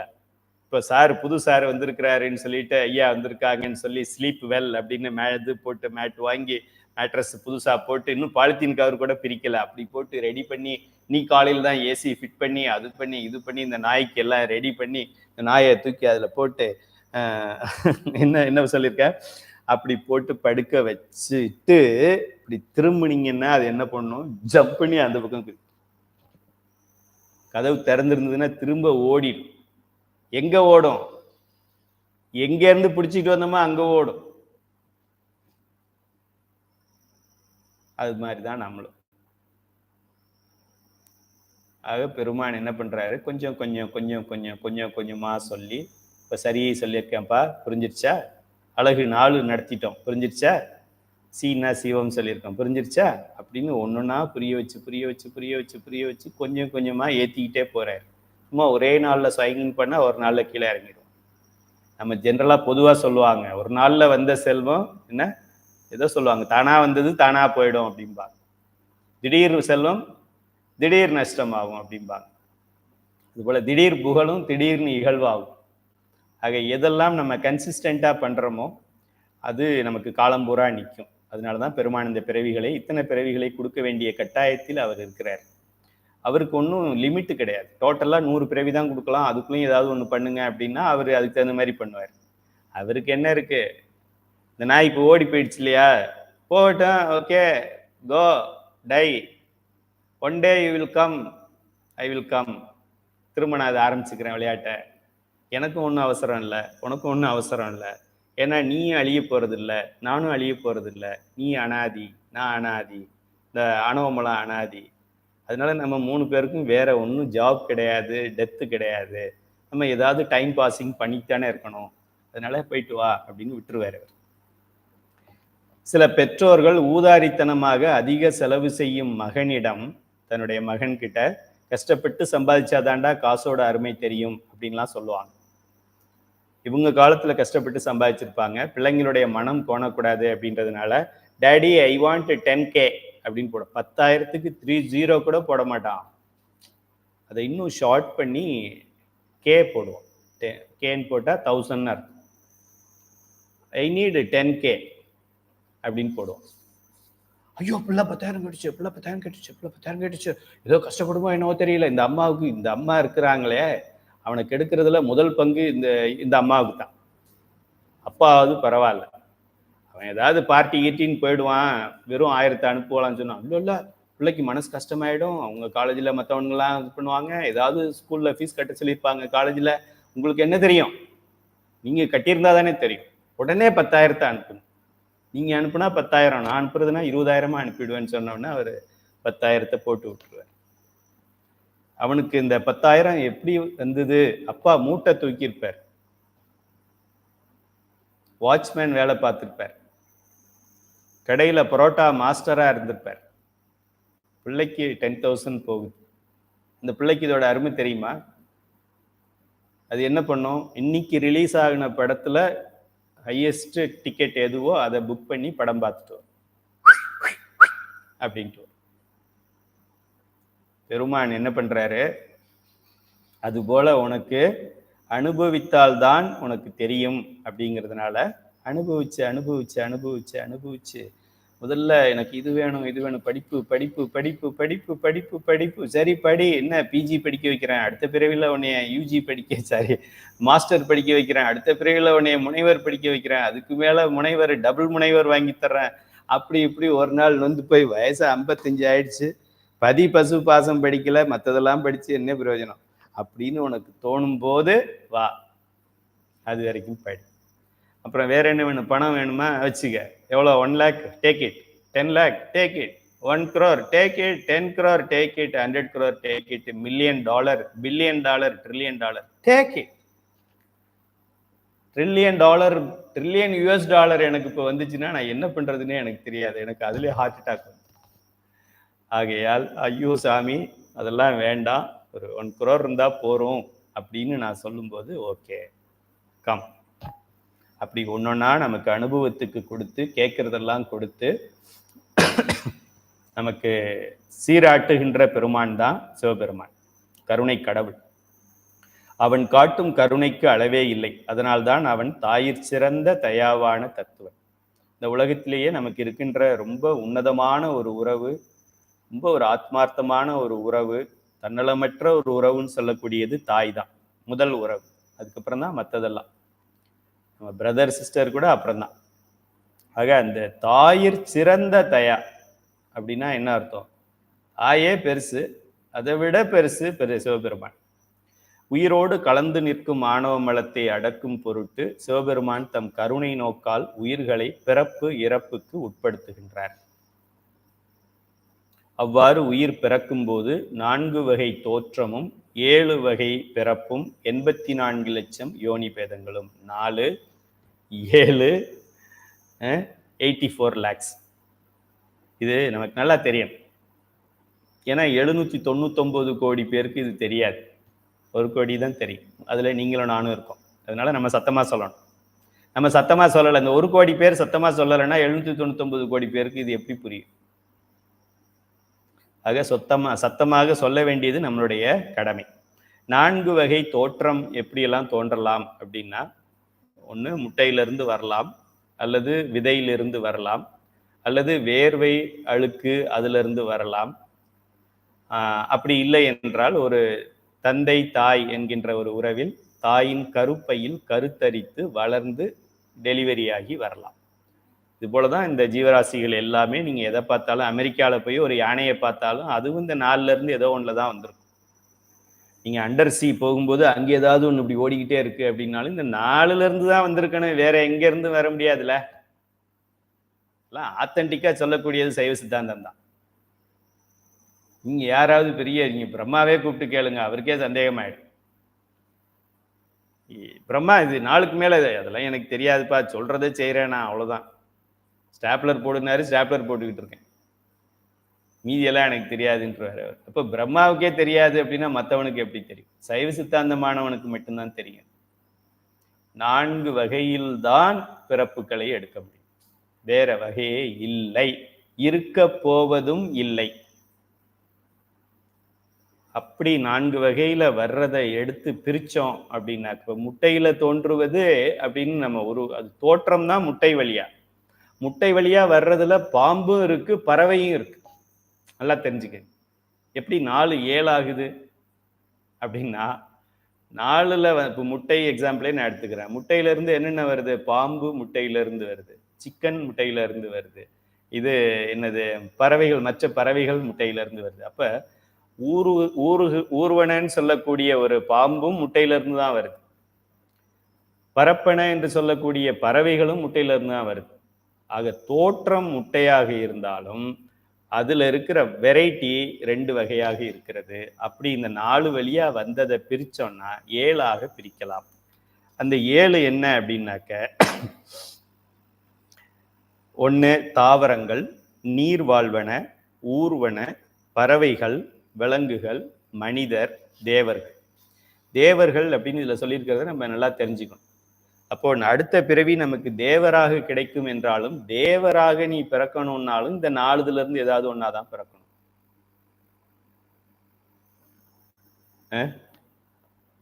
தேவரெல்லாம் எப்படி பிறக்கிறாங்கன்னு படிக்கிற அளவுக்கு நம்ம சைவ சித்தாந்த சுடர் இருக்கு. ஏன்னா இந்த 4ல இருந்து தான் 7 வருது, 7க்குள்ள தேவர் இருக்கு. அப்போ நான் அடுத்த பிறவியில நான் தேவனாவேன், நான் தேவேந்திரனாவேன் அப்படின்னாலும் தேவேந்திரனுக்கும் அப்பா அம்மா உண்டு. அப்படித்தான் சைவ சித்தாந்தம் சொல்லுது. அப்போ பிறவி அறுக்க வேண்டும் அப்படின்னா தேவேந்திரனானா அறுக்க முடியாது. பெருமாளுக்கு அப்பா அம்மா உண்டு, திருமாலுக்கு அப்பா அம்மா உண்டு, பிரம்மாவுக்கு அப்பா அம்மா உண்டு, ருத்ரனுக்கு அப்பா அம்மா உண்டு. ஆக அப்பா அம்மா இல்லாம பிறவிகள் இல்லாம இருக்க வேண்டும் என்றால் இந்த பெருமானுடைய திருவடிக்கு நம்ம போக வேண்டும் என்றால் பிறவி அறுக்கின்ற சிவபெருமான் மட்டும்தான் இதை செய்ய முடியும். இதுல இப்ப 4 7 ஆச்சுன்னு நம்ம படிச்சோம். அந்த 7ல ஒன்னொன்னுலையும் எவ்வளவு வெரைட்டிஸ் இருக்குன்னு ஒரு அப்ராக்சிமேட்டா ஒரு கணக்கு இருக்கு. தாவரங்கள்ல தான் அதிக வெரைட்டிஸ் இருக்கு. பிளான்ட்ஸ், மரங்கள், அது மாதிரி ட்ரீஸ், ஃபாரஸ்ட். ஒரு ஃபாரஸ்ட் உள்ள போய் கவுண்ட் பண்ணி விதவிதமான ஃப்ளவர்ஸ் இருக்கு, விதவிதமான ட்ரீஸ் இருக்கு, இதெல்லாம் யாருக்காக இருக்கு, இவ்வளோ இருக்கு, இது என்ன பண்ணுது இதெல்லாம் அப்படின்னு சொல்லி நம்மளே சம்டைம்ஸ் ஆச்சரியப்படுவோம். தாவரங்கள்ல 19 லட்சம் வெரைட்டி இருக்கு. பனானா ட்ரீ அப்படிங்கிறது இந்த 19 lakhsல பனானா ட்ரீங்கிறது ஒண்ணு. பனானா ட்ரீ ஒண்ணுன்னா அது எவ்வளோ பனானா ட்ரீயே எத்தனை இருக்கு இப்போ, எத்தனையோ லேக்ஸ் இருக்கு கல்டிவேஷன்ல. ஆக குவான்டிட்டி வேற, வெரைட்டி வேற. வெரைட்டி வைஸே தாவரங்கள் 19 லட்சம் வெரைட்டி இருக்கு. வாழ்நாள்ல 1 லட்சத்தை கூட நீ பார்க்க முடியாது, பயன்படுத்த முடியாது. மீதி 18 லட்சம் எங்க இருக்கு ஒருத்தனுக்கும் தெரியாது, சிவபெருமானுக்கு மட்டும்தான் தெரியும். ஊர்வன 15 லட்சம் வெரைட்டிஸ் இருக்கின்றன. ஊர்ந்து போகக்கூடிய புழு, பாம்பு, பள்ளி, அது மாதிரி ஊர்ந்து செல்லக்கூடிய உயிரினங்கள் 15 lakhs வெரைட்டி இருக்கு. தேவர்கள்ல 11 லட்சம் வெரைட்டி ஆஃப் தேவர்கள் இருக்காங்க. 14 கணங்களும் சொல்லுவாங்கல்ல, 14 கணங்களும் வர பெருமான் வர்றாருன்னா நீ தேவகணமாக ஆனாலும் சிவகணமாக ஆனாலும் அதுல ஒரு 18 வெரைட்டி இருக்குன்னு சொல்றாங்க. அதனாலதான் 14 கணங்கள்னு சொல்றோம். இல்லைன்னா ஒரே கணமா தானே இருக்கணும். தேவர்கள் என்கின்ற அந்த சாலோகம் அந்த நிலைக்கு நம்ம போனாலும் அங்க இருக்கிறதுலயே ஒரு 11 லட்சம் வெரைட்டி இருக்கு. 11 லட்சம் தேவர்கள் கிடையாது, 30 முக்கோடி தேவர்கள்னு அப்பவே சொல்லியிருக்கிறாங்க. 11 லட்சம் எங்க இருக்கு, 30 கோடி எங்க இருக்கு. ஆக 11 லட்சம் வெரைட்டி ஆஃப் தேவர்கள் இருக்கிறாங்க. நல்லா மூக்கு நீளமா இருக்கிறவங்க கொஞ்சம் இருப்பாங்க. அப்புறம் உடல் மாறி இருக்கிறவங்க, கழுத்து வேற ஒரு விலங்காகவும் உடல் ஒன்றாகவும் இருக்கிற தேவர்கள் இருப்பாங்க. நந்தியம் பெருமான் மாதிரி, விநாயக பெருமான் மாதிரி இருப்பாங்க. அப்படிலாம் தேவர்கள்லயே 11 லட்சம் இருக்கு. நீர் வாழ்வன, லைஃபே வந்து இன்சைடு வாட்டர், அதெல்லாம் ஒரு 10 lakhs இருக்கு. பறவைகள் 10 லட்சம் இருக்கு. டிஃப்ரெண்ட் வெரைட்டி ஆஃப் பறவைகள் 10 lakhs. விலங்குகள், அனிமல்ஸ், அது ஒரு 10 லட்சம் இருக்கு. மனிதர்கள்லயே 9 லட்சம் இருக்கு. இதெல்லாம் நம்ம ரொம்ப யோசிக்க வேண்டியது. விலங்கு அதெல்லாம் விட்டுருங்க, ரெண்டுது நமக்கு யோசனையை தூண்டுவது. 7 வகை தோற்றங்களில் தேவர்களும் அதுல இருக்கிறாங்க. அப்ப தேவர்களும் இந்த 4, ஒண்ணு முட்டையில இருந்து வரணும், இல்லைன்னா விதையில இருந்து வரணும், இல்லைன்னா அழுக்குல இருந்து வரணும், இல்லைன்னா அம்மா வயிற்றுல இருந்து வரணும். இது ஒரு பெரிய ஞானம் நமக்கு. சைவ சித்தாந்த மாணவர்களே சந்தேகப்படக்கூடிய ஒரு கேள்வி இது. இதுபோல மனிதர்களில் 9 லட்சம், தேவர்கள்ல 11 லட்சம் வெரைட்டி இருக்குன்னா அதெல்லாம் எங்க இருக்கு கண்ணா? தமிழ்நாட்டில் இருக்கிறது 9 லட்சம்னு சொல்றாங்களா? இந்தியாவில் இருக்கிறதெல்லாம் ஒரே வெரைட்டின்னு வச்சுக்கலாமா? ஆப்பிரிக்கா ஒன்றுன்னு வச்சுக்கலாமா? ஜப்பான்ல இருக்கிறவங்கலாம் கொஞ்சம் ஷார்ட்டா, ஃபேஸ் மழுகி, மூக்கெல்லாம் அப்படியாகி, இப்படி ஷார்ப் மூர்க்கு இல்லாமல் ஃப்ளாட்டா இருப்பாங்க, அது ஒரு வெரைட்டின்னு வச்சுக்கலாமா? மங்கோலியாஸ் அவங்க ஒரு மாதிரி இருப்பாங்க, அவங்கெல்லாம் ஒரு வெரைட்டி வச்சுக்கலாமா? சைனீஸ் ஒரு மாதிரி இருப்பாங்க. அப்படியே நமக்கு என்ன வெரைட்டி போட்டாலும் 10 வெரைட்டிக்கு மேல பண்ண முடியாது. மீதி எத்தனை லட்சம் இருக்கு? 9 லட்சம் இருக்கு. அதெல்லாம் எங்க இருக்கு? நமச்சிவாய வாழ்க, நாதன் தாழ் வாழ்க. 84 lakhs ஆஃப் வெரைட்டிஸ் ஆஃப் உயிரினங்கள், லிவிங் பீயிங்ஸ் இந்த பிரபஞ்சத்துல இருக்கு. வேற பிளானட்ல இருக்கலாம், யாருக்கு தெரியும்? வேற பிளானட் இல்லைன்னு யாரு சொன்னது? இருக்குன்னு நிறைய பேர் சொல்லியிருக்கிறாங்க, இல்லைன்னு யாரும் சொல்லல. நம்ம ராக்கெட் இன்னும் அங்க போகல, அவ்வளவுதான். நம்ம ராக்கெட் நம்ம பார்க்குற சூரியனையே அது இன்னும் பார்க்கல. அதுக்கப்புறம் என்ன இருக்குன்னு அதுக்கு என்ன தெரியும்? மில்கி வேயை ஃபுல்லா பார்க்கல, அதுக்கப்புறம் பிளாக் ஹோல் பார்க்கணும், அதுக்கப்புறம் நிறைய பார்க்கணும். சரி, இதுதான் கடலை கையால் நீந்தினன் காரியம் கான். இப்போ இவ்வளோ கதையை எதுக்காக சொல்லியிருக்கோம்னா, இவை எல்லாவற்றிலும் உயர்ந்த நிலை என்னவோ அந்த நிலையில் இன்று 19/8/2024 இரவு 8:50 நீங்களும் நானும் இருக்கின்றோம். இந்த பிறவிகளிலே மனித பிறவி பெற்று அதிலே சரியை கிரியை யோகம் ஞானம் என்கின்ற நிலையில் இருக்கின்ற பாடத்தை படித்து கொண்டு அதில் திருநீர் அணிந்து உருத்திராக்கம் அணிந்து 5 எழுத்து சொல்லி பஞ்சபுராணம் சர்டிபிகேட் வாங்கி சைவ சித்தாந்த சுடர் படித்து கொண்டிருக்கின்றோம் என்றால் இதுதான் the ultimate in this planet. இந்த பூமியில இந்தியா, ஆப்பிரிக்கா, ஐரோப்பா, இந்த எல்லா கண்டத்திலையும் ஒரு உயர்ந்தவர் யாரு, த பெஸ்ட் யாரு, மோஸ்ட் பவர்ஃபுல் பர்சன் யாரு அப்படின்னா சிவனடியார். அதுலேயும் சைவ சித்தாந்த மாணவர். சிவனடியாரில் ஒன்லி உழவார பணி மட்டும் பண்ணிக்கிட்டு சைவ சித்தாந்தம்லாம் எனக்கு வேண்டான்னு சொல்கிறவர்லாம் அவர் இன்னும் வளரலன்னு அர்த்தம். அவர் ஏதாவது கேள்வியெல்லாம் கேட்பாரு, அவர் லெவல் கேட்பார். அப்பர் பெருமான் என்ன சைவ சித்தாந்தமா படிச்சாரு அப்படின்னு கேட்பாரு. டே, அப்பர் பெருமான் படிச்சதை உங்ககிட்ட சொல்லலை. சைவ சித்தாந்தம் படிக்காமல அவர் திருமுறை எழுதுறாரு. இல்லை, அறிவு மாலை ஆடு போட்டிருந்தாலும் அறிவு கம்மியா இருக்குதுன்னு அர்த்தம். அப்புறம் உழவார பணி தானே பண்ணாரு. நாங்கள் உழவார பணி பண்ணி நாங்கள் முத்திக்கு போயிடுவோம். அப்புறம் சைவ சித்தாந்த கிளாஸா போனாரு. எங்க சொல்லியிருக்குது அது மாதிரி? அப்புறம் பாடினதுல சைவ சித்தாந்தம் இருக்குன்றது உனக்கு இன்னும் தெரியல. அதான் ப்ராப்ளம். இது நம்ம வகுப்புக்கு வா, சைவ சித்தாந்த சூடருக்கு. இல்லைனா சைவ சித்தாந்தம் வேற எங்கேயாவது நடத்தினா போய் படி. சரி, சிவபுராணத்தில் மாணிக்க வாசக பெருமான் சொல்ற புல்லாகி பூடாய் புழுவாய் மரமாகி பல்விருகமாகி பறவையாய் பாம்பாகி கல்லாய் மனிதராய் பேயாய் கணங்களாய் வல்லொசுரராய் முனிவராய் தேவராய் செல்லாய் நின்ற இத்தாவர சங்கமத்துள். தாவரன்னா தாவரங்கிறது ஓரறிவுல இருந்து ஆறறிவு வரைக்கும் இருக்கிற சங்கமத்துள்னு சொல்லலாம். இன்னொரு தாவர அப்படிங்கிறதுக்கு இன்னொரு பொருள் என்ன அப்படின்னா அசையா பொருள், அசையும் பொருள் என்று பெயர். அசையா உயிர்கள், இன்னொன்று அசையும் உயிர்கள். நம்மளாம் அசையும் உயிர்கள். அசையா உயிர்கள் தாவரங்கள். இந்த 7ல் அசையாதது தாவரம். மற்றதெல்லாம் நீரில் வாழ்வது அசைது. பறவைகள் அசைது, ஊர்வன அசைது, விலங்குகள் அசைது, மனிதர்கள் அசைது, தேவர்கள் அசைது. ஆக அசையா பொருள்களிலிருந்து அசையும் பொருள்களாக எதுவாக இருந்தாலும் மாறி மாறி மாறி மாறி இந்த பிறவிகளை எடுத்து நான் களைத்தேன், இழைத்தேன். இந்த சைவ சித்தாந்தம் படித்த பின்னாடி தான் மெய்யே உன் பொன்னடிகள் கண்டு இன்று வீடுற்றேன். பதி பசு பாசம் என்று 3 இருக்கிறது. அதில் பதி நீ, பசு நான். இந்த மலத்தை விட்டு விட்டு நான் உன்னை தேட வேண்டும்ங்கிறத இன்னைக்கு தான் நான் தெரிஞ்சுக்கிட்டேன் அப்படின்னு மாணிக்கவாசகர் சொல்றார். ஆழ்ந்து சிந்தித்தால் களைத்து தேய்ந்து இழைத்து வேண்டாம் போதும் என்று விட்டு விலகுவது உயிரை பிடித்துள்ள ஆணவ மலம் என்பது நமக்கு தெளிவாக புரியும். எப்பவுமே திருவாசகத்துல எந்த ஒரு திருமுறைகளிலும் சரி, குறிப்பாக திருவாசகத்தில் 4 பொருள்கள் அதுல இருக்கும். சரியை மாணவனுக்கு சரியை பொருள் இருக்கும், கிரியை மாணவனுக்கு கிரியை பொருள் இருக்கும், யோக மாணவனுக்கு யோக பொருளும், சரியா ஞான மாணவனுக்கு ஞான பொருள் இருக்கும். இப்போ இதுல பிறந்து இழைத்தேன் எம்பெருமான் அப்படின்னு சொன்னா இழைச்சு போயிட்டாருப்பா மாணிக்க வாசகரு.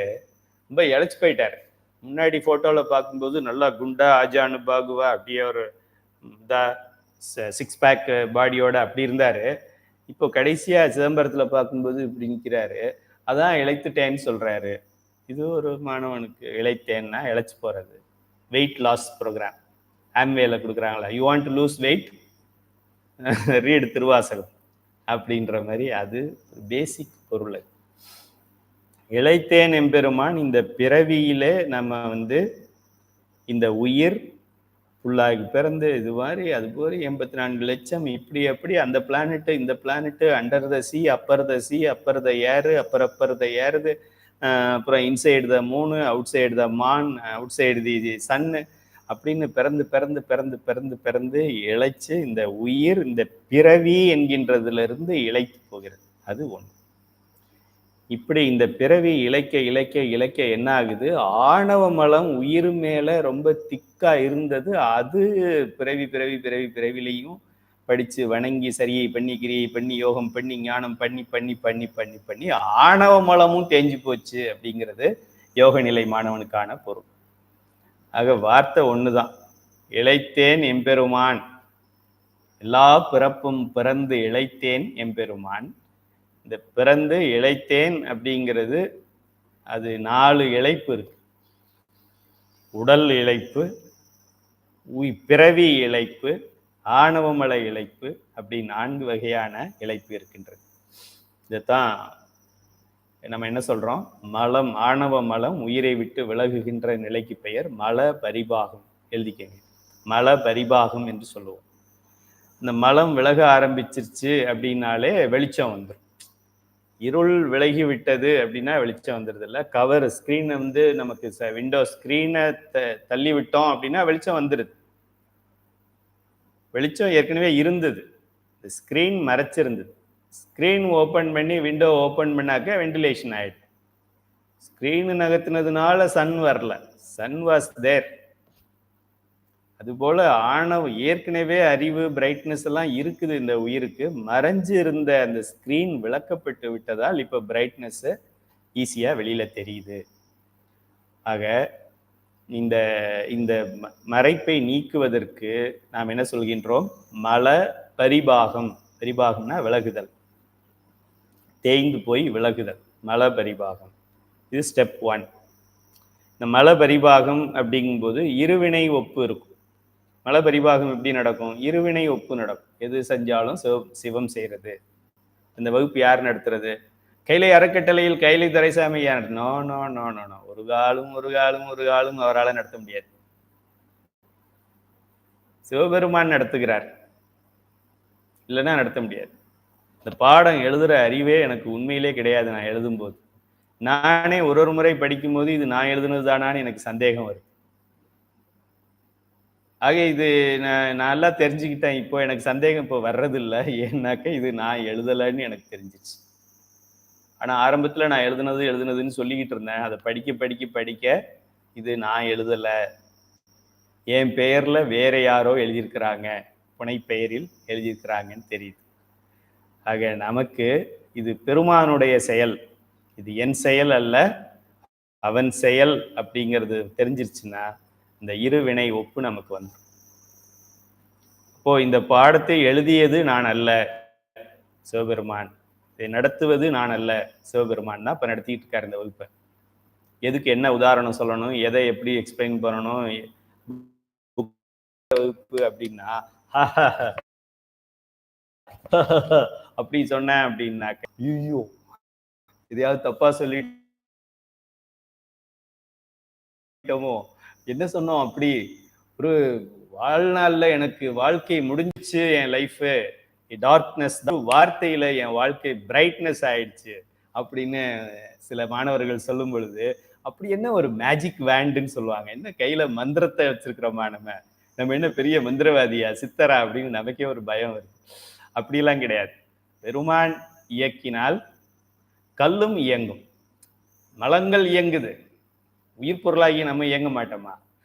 அவன் செய்கின்றான், நான் செய்யவில்லை, நான் செய்வது தவறும் அவனுடையது, நான் செய்கின்ற நல்லதும் அவனுடையது, எல்லாம் சிவம் அப்படின்னு சொன்னா அதுக்கு பெயர் இருவினை ஒப்பு.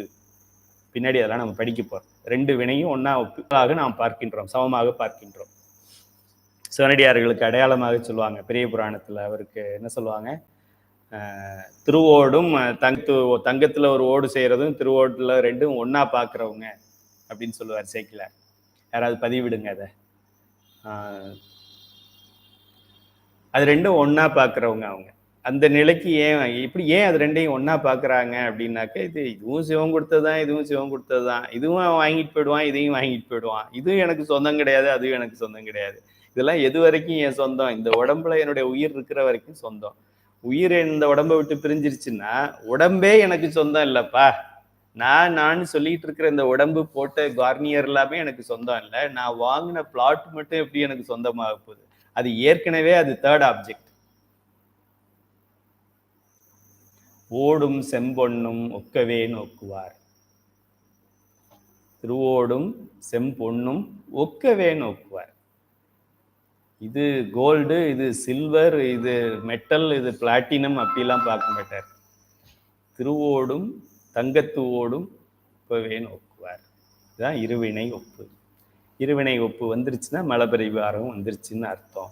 இது வந்துருச்சுன்னா சக்தி வெளிச்சம் விளங்க தொடங்கிருச்சுன்னு அர்த்தம். அதுக்கப்புறமா முக்தி தான். 4 நிலை தான்: இருவினை ஒப்பு, மலபரிபாகம், சக்தி நிபாதம், முக்தி. இதுதான் இந்த உயிர்களுடைய பரிணாம வளர்ச்சி.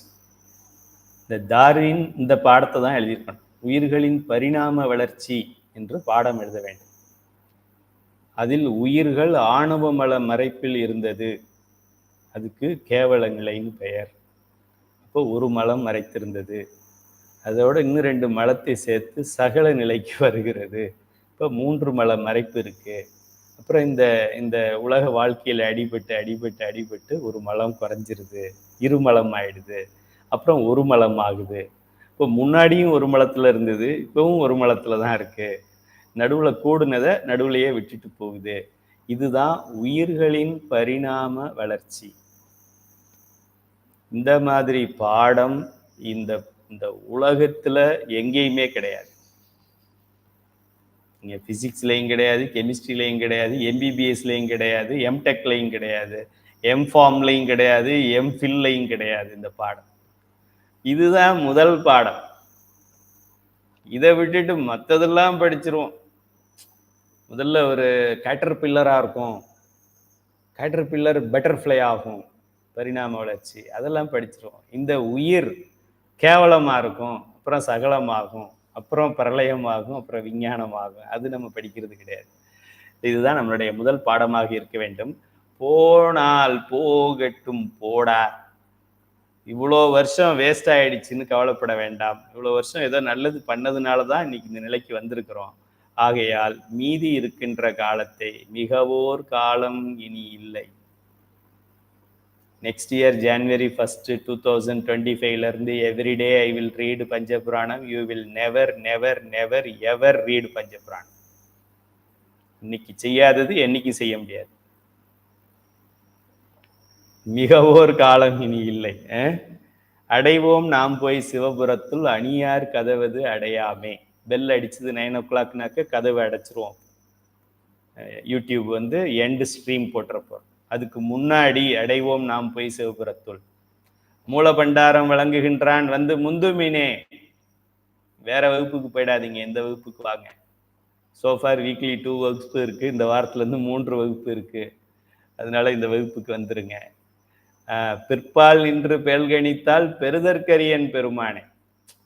ஐயா பேசிக்கிட்டு இருப்பாரு, அப்புறம் பார்த்துக்கலாம் அப்படின்னு நினைச்சு நீங்க பாட்டுக்கு வேற குக்கிங் ஜாப் பண்ணிக்கிட்டு இருந்தீங்க அப்படின்னா, அப்புறம் ஐயா எண்டு ஸ்ட்ரீம் போட்டாருன்னா அப்புறம் நீங்க வருத்தப்படாதீங்க, வாய்ப்பு கிடைக்காது அப்படின்னு சொல்லல. சிவபெருமான் இப்போ பிடிக்கலன்னா அப்புறம் வருத்தப்படுவீங்கன்னு சொல்றாரு மாணிக்கவாசகர். மாணிக்கவாசகர் ஒரு 10 செகண்ட் கண்ணை மூடினாரு, 10 வருஷம் அழுதார். கண்ணை திறந்து அழுதார். 10 செகண்ட் கண்ணை மூடினாரு, அதுக்காக 10 வருஷம் அழுதார். நம்ம 10 வருஷமா கண்ணை மூடி வச்சிருக்கிறோம்.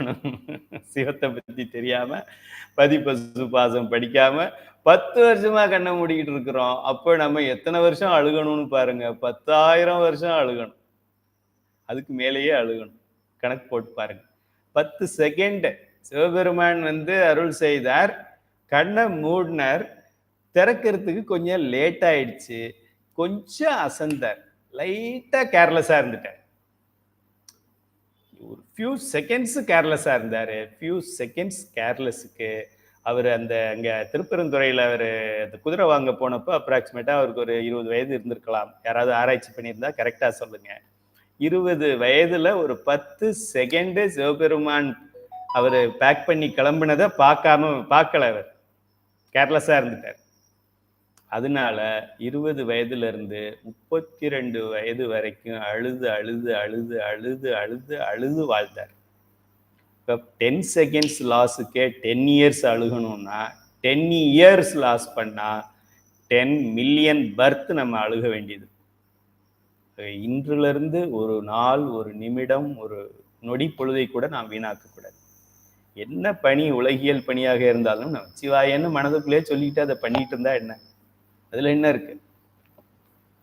பிள்ளைங்கள்லாம் மேரேஜுக்கு இருக்கு, அவங்களுக்கெல்லாம் மேரேஜை முடிச்சுட்டு மேரேஜை முடிச்ச உடனே சும்மாவா இருப்போம். 3வது மாசத்துல இருந்து ஏதாவது விசேஷம் இருக்கான்னு கேட்போம்.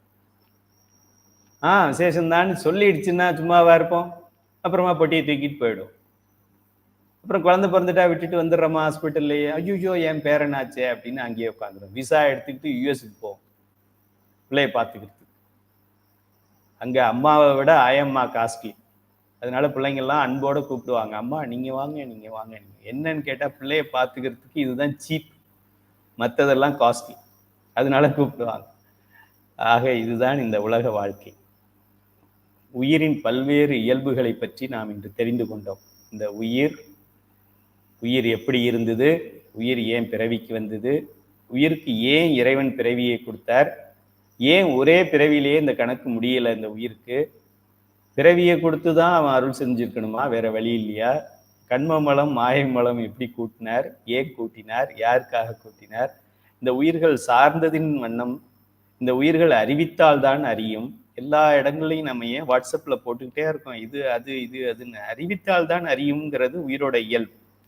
மறந்து மறந்து அறியும்.